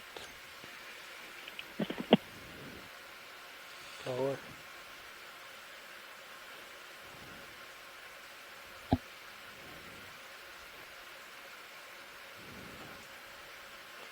Elevation house.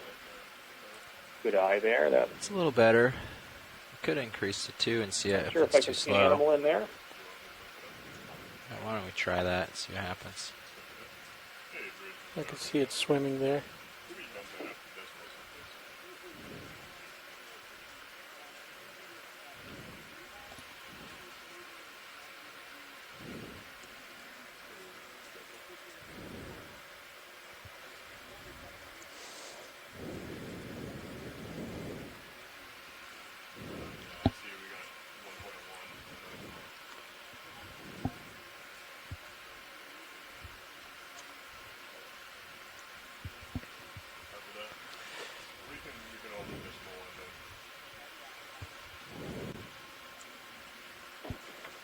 Upper center, strand.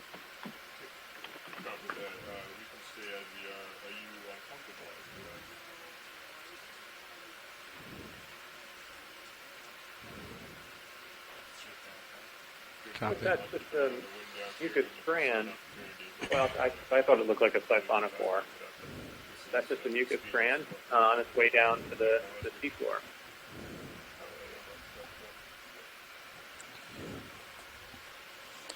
Swimming strand upper left. Much warmer now. We started the day at about 6 Celsius. We're at about almost 18 Celsius for water temperature. Our This- salincity's been about the same. With the trail of dots or the... Either one, you choose. Try there first. He's moving. I'll stop for you.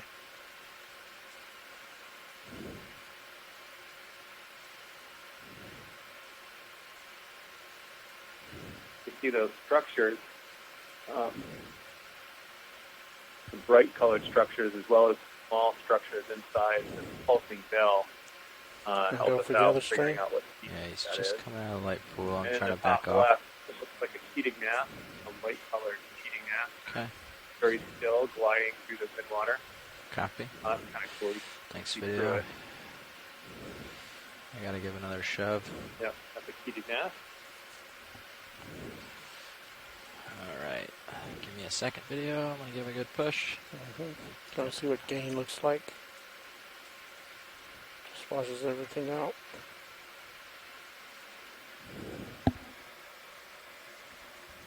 The Helicopter and Siphonophore. Are you tilting up while I go? Oh. I was like, Another heating giving gas. it a lot of heat. Heating gas. I'm not going anywhere, I thought.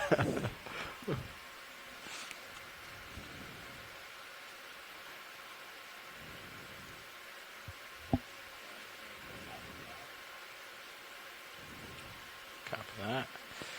Get a little Another heady there. Helicopter and Siphonophore. Grab that one. Captured.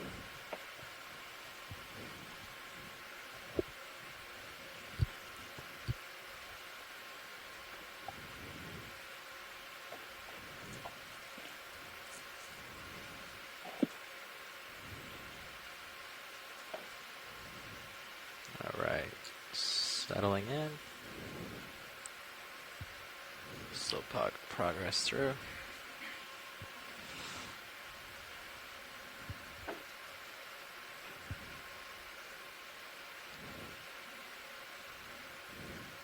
Straight line objects up ahead.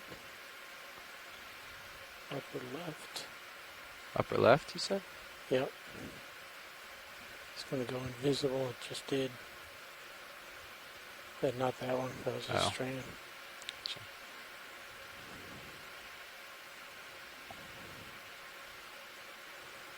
Oh, there's something. Where? Possibly on the bottom here. Yep, I see it.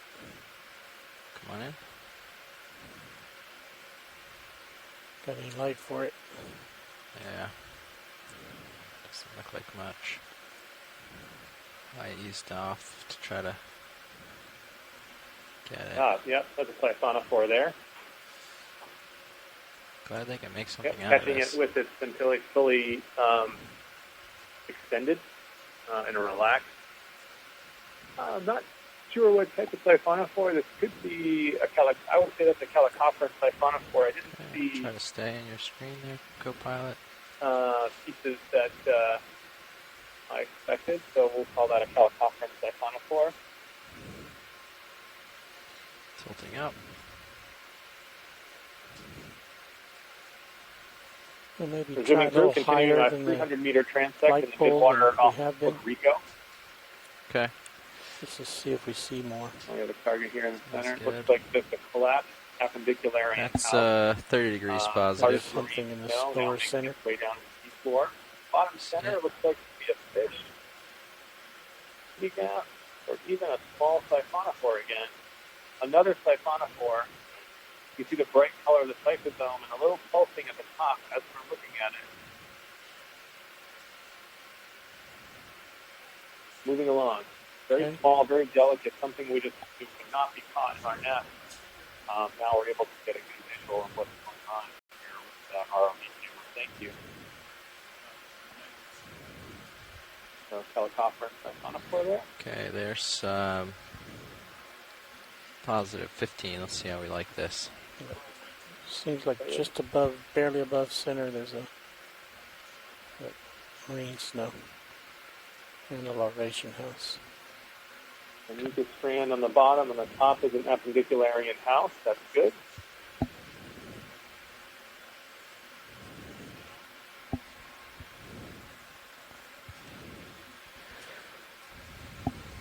Another appendicularian house, bottom right. We need to zoom on that.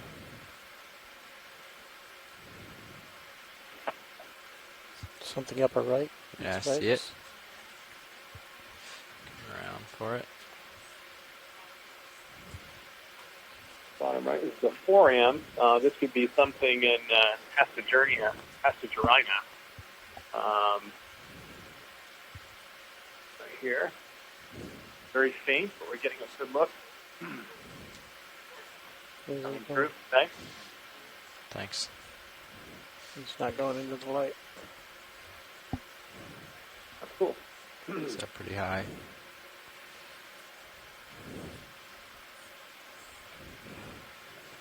I was hoping he was going to drift into the light pool. Yeah.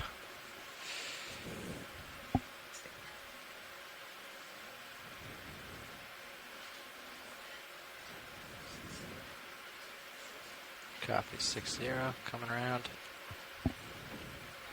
Center, coming center right. Yeah, go ahead.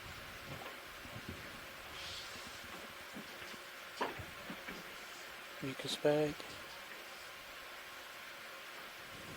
Another piece of marine snow at one time, maybe part of an appendicularian house or other thing.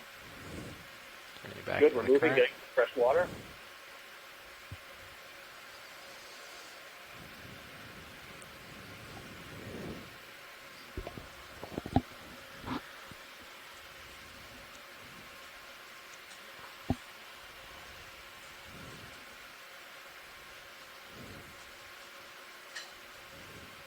Upper left. White mesh. Upper left. Way up there? Yep.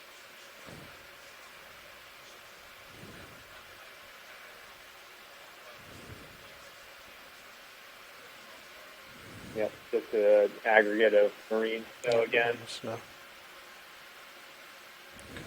A lot of material from this level will begin sinking down to the bottom. Has already been doing so for quite a while.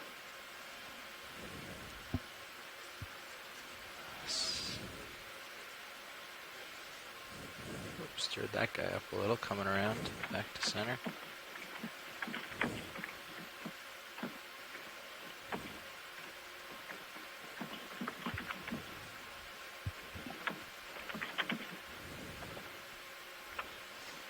Fish lower center.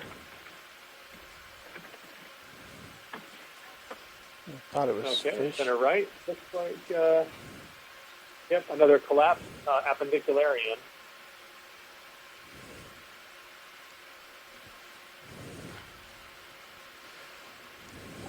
Yeah, they kind of have a bright white coloration when we look at the Midwater videos. A lot of the time, we take a closer look. They're similar in shape and sometimes in size of the small siphonophores or heating maps that we're seeing out here. Jelly just above center.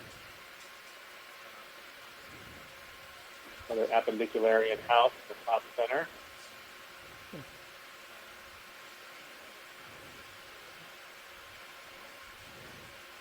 Yes, these animals are communicates, and you can see the shimmering as the animal pulsing inside this gelatinous mesh that it creates to help capture particles.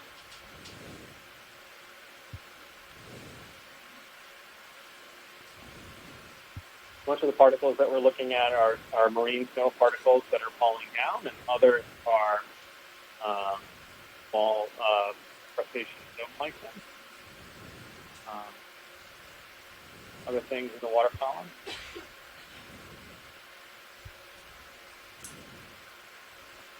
Find it, Jeff. I'm looking. We're doing some scanning here, not just looking dead ahead, hoping to find something good.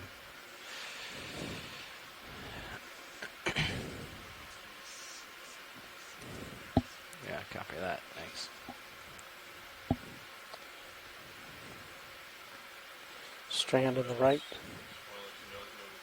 Okay, the top right, you can see that horizontal object there. It looks like it could be a siphonophore. There it is. Yep, that's another Chelicophran siphonophore, probably a Phreid siphonophore. Moving to the right, almost transparent bells. If we can zoom in and take a look at those bells, there's some morphology I want to check out. I'm going to zoom right. See if we can help figure out what species it is. Losing it. He wants to get the bell. There we go.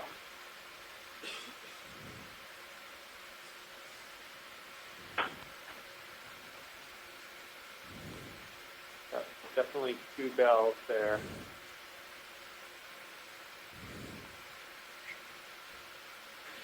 Okay, great. Thanks a lot.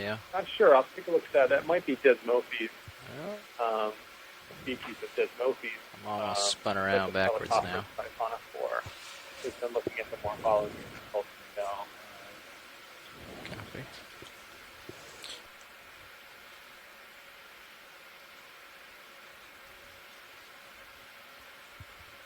All right, I gotta get ahead of the game again.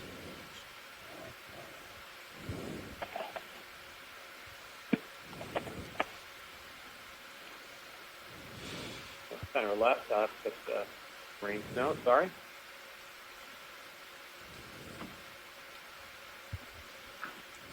Give it a push.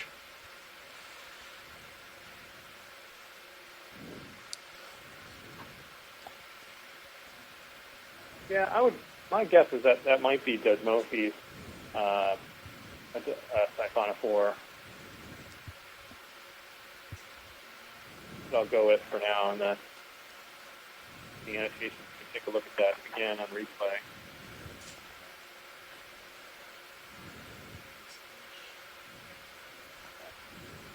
All right, get off that for a second. Let myself drift. Hi, Mike. This is Steve here on Watch Lead. Hey, Steve. How are you? Good. We just got the 10-minute warning about having to start the recovery period. I think this might end our transect a little bit shorter than expected. Just above center. But I know we're coming up on 45 minutes, but conditions have made the choice for us, so we might have to, in about 10 minutes from now, start the recovery. Got it. Yeah. No problem. We've had a good dive. Okay. Right here, top center. This is another Thalassocalis. So this is a ctenophore. Second one that we've seen on this transect, and it has a highly modified lobe that creates way above me. Total bowl. They're very cool. cool. Got lit up by that. Yeah, I gotta push out. Yeah. All right.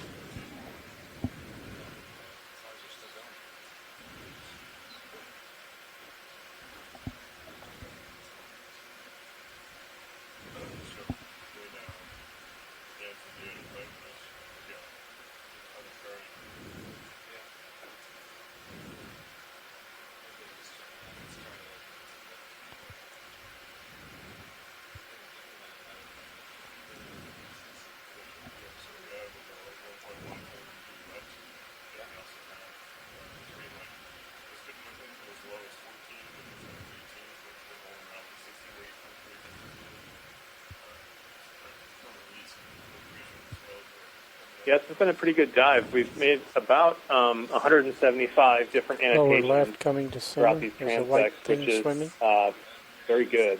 Oh, yeah, I see it it. means we're seeing a lot of animals here. This is a pretty dense aggregation of material of animals living here in the midwater. And there's another Calicophorus, a coniphore, and a Ketognath. I'll catch the Ketognath.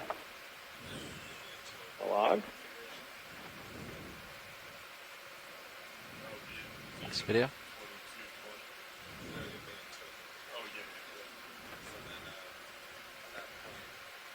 Upper center.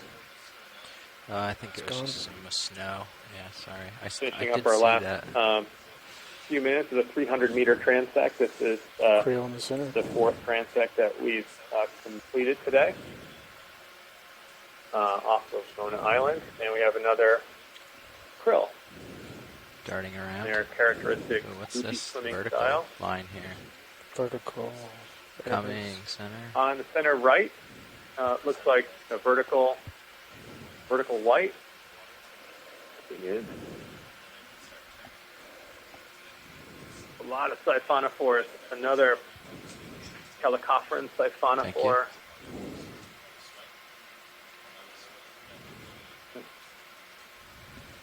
Very long tail on it.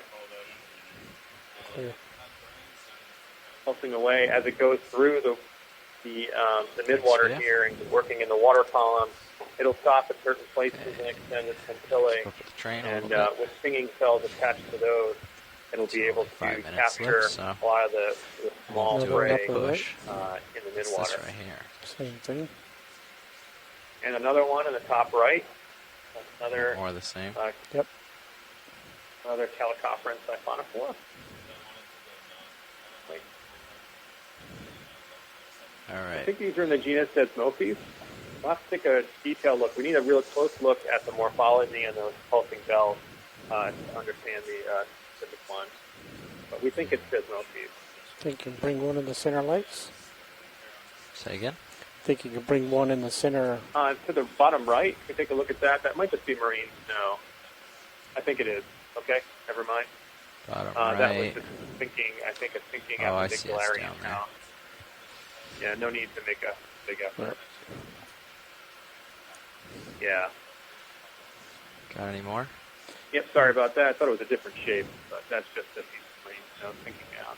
Okay. Moving Yep. on. As these appendicularian filters sort of begin to sink over time, they can kind of have this streamlined, elongated shape as they make their way to the seafloor.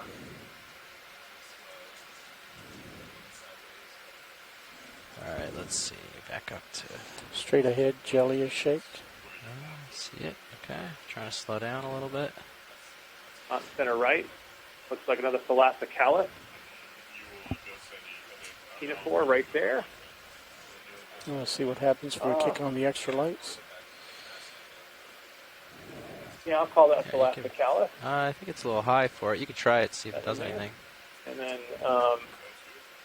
looks like we had another Calicophorus siphonophore. So I'll cut the siphonophore. Very near you. Copy. Yeah, I've been trying not to blow it around too much, so I haven't been touching We it can get one of backwards those very much. siphonophores in That that I would line. not. I'm not sure if that's Thalassocalyx. Now he's but I think it's closer in the to wash. that one. That may be a different lobate ctenophore. 7.5. Oh yeah, I'm all turned around. Drop the lights. Yeah, I need to take another look at that one. A note on that ctenophore. Definitely brightens up the stuff in the near ground. Yeah. Ooh, So another one fuzzy. of those. Yeah, I see it. Let's kick on the extra lights with this guy. Oh, he just got blown around. Yep, he's gone.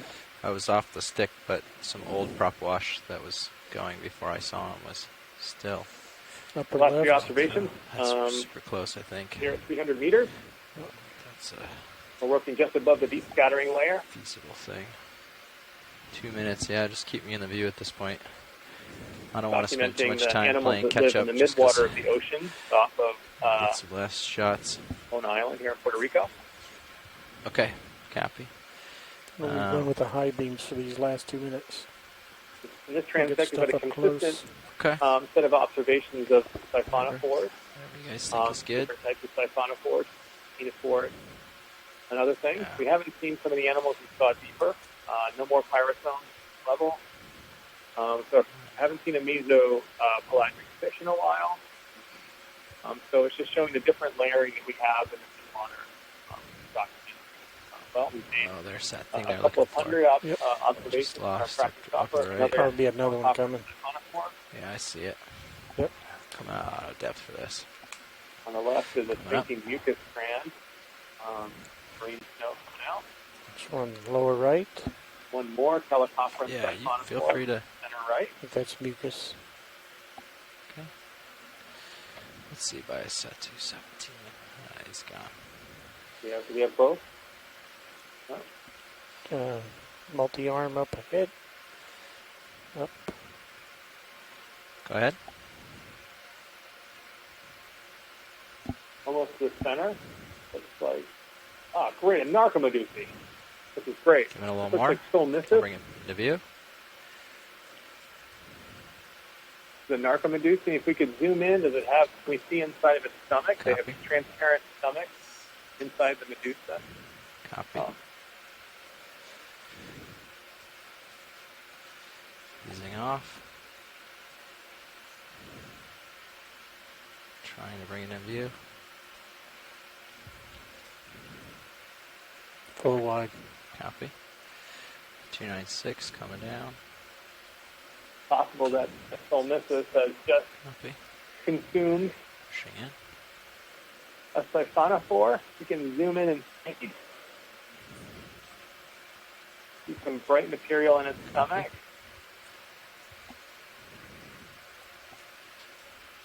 A couple seconds here with this video, if you can. Could be. That's the tell. But you can see the dots on its tentacles are the Madison batteries. Copy. That's the end of it, so. Singing cell. That's cool. Thank you very much, Dr. Steve. Get that on it. Lights are clear. Watch lead, and to those on shore, this is your navigator speaking on the Okeanos. I wanted to let you know that that will be the official end of our 300-meter transect that began at 21:21, ending at 22:26 UTC. Video's swapping out. Copy. Yep. Yeah. Yeah, I'm taking a look here. I'm getting set up for the recovery. Yep. I'm set up, reverse the ship, pushing ahead, and kill those front lights. Okay, so folks on shore, this is Steve and Stacy back here, watch lead seats on the Okeanos Copy. Explorer. Yep.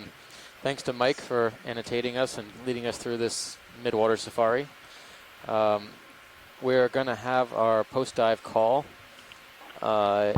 in about, well, we scheduled it for 6:20, so about 13 minutes time, in which case we will start to plan the next and final 2 dives of this expedition. So we hope you can join us in about 12 minutes time, and we will see you then. And if anyone else on shore is tuning in, thanks for joining us through our dive today. We hope you had a great underwater safari, and we'll see you again tomorrow. Okay, I just Thank you, catching Mike, myself and all the on your shoreside screen scientists again, that help along and I'm with pushing the back. midwater dives, Yeah. annotating. Absolutely. Thanks a lot. It was a lot of fun and a great series of transects. So thanks Tilt a up, lot. check around Thanks for to the Dougal heather Lindsay before I from push Jamtech and out. from John Kobayashi from Pacific Islands Fisheries Science Center, and Tracy Sutton from Nova tether's Southeastern. clear. It's great having a bunch of other colleagues connect to the chat room, helping with Yeah, the ID. I'm still pretty deep, and Delta thanks, Steve, 16. and thanks, Stacy. Thank you. Thanks. Can you do anything with my tether cam to make it come back? Thanks. Sounds good.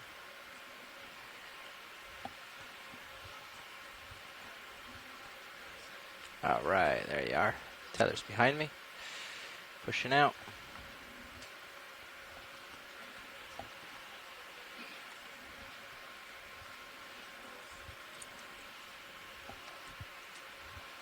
Look like you're pretty far back there. I'm going to keep pushing.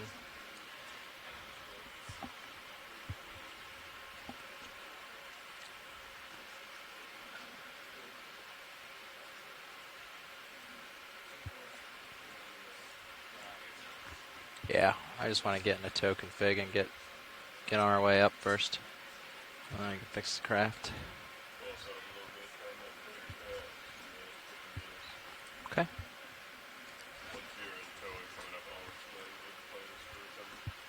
Okay. Looks like your heading's getting pulled around. Auto heading out, auto depth out. Coming up a little bit. Oh, I'm starting to see myself in your tail cam.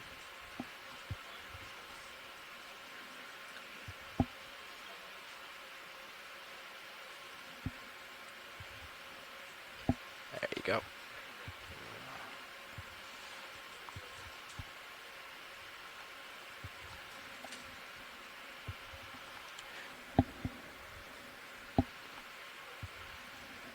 What's the plan for recovery? Auto depth.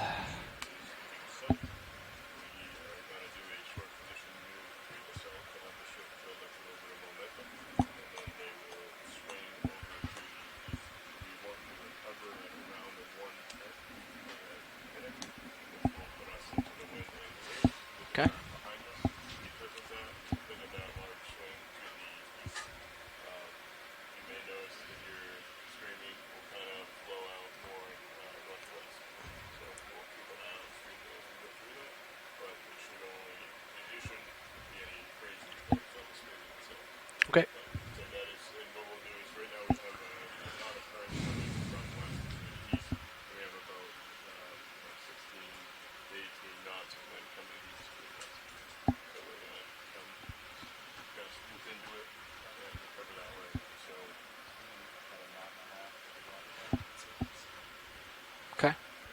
Well, we can start ahead on the ship to help with the streaming and get the turn going and all that. Yeah. Sounds good. Sure thing. Yeah.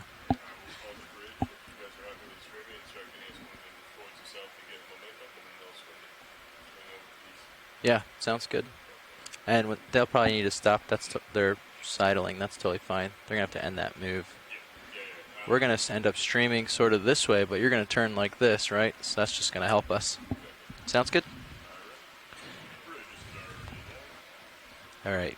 You want to get up to 50? Okay.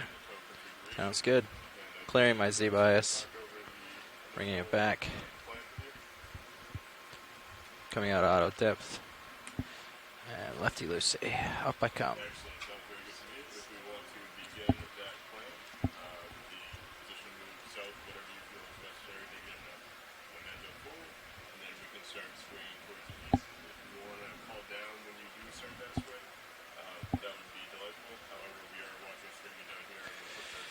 I'm at 60%, delta 6.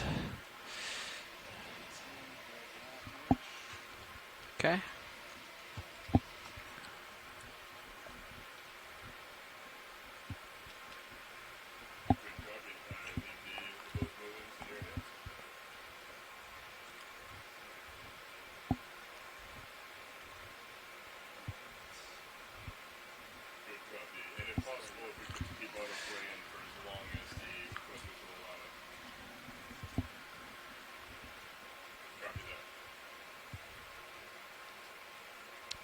Okay, I'm going to increase a little more.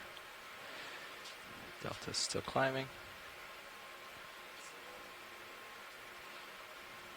There's the 8.5 for now. I got the hydraulics spun up. I'm just going to bring the craft in real quick.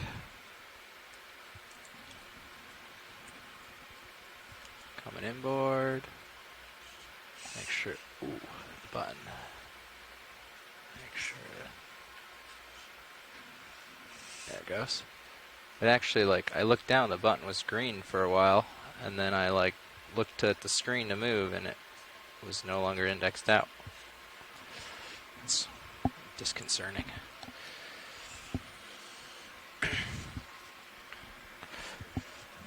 Right. Okay, Delta 10, streaming looks good. I still have 25% ahead. I think we're streaming. I'm going to try to take that out, see what happens. Now that I'm not crafting, I don't have to pay as much attention. Spinning down the hydraulics, disabling.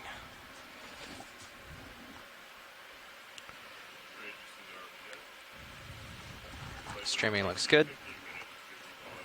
And I'm catching up.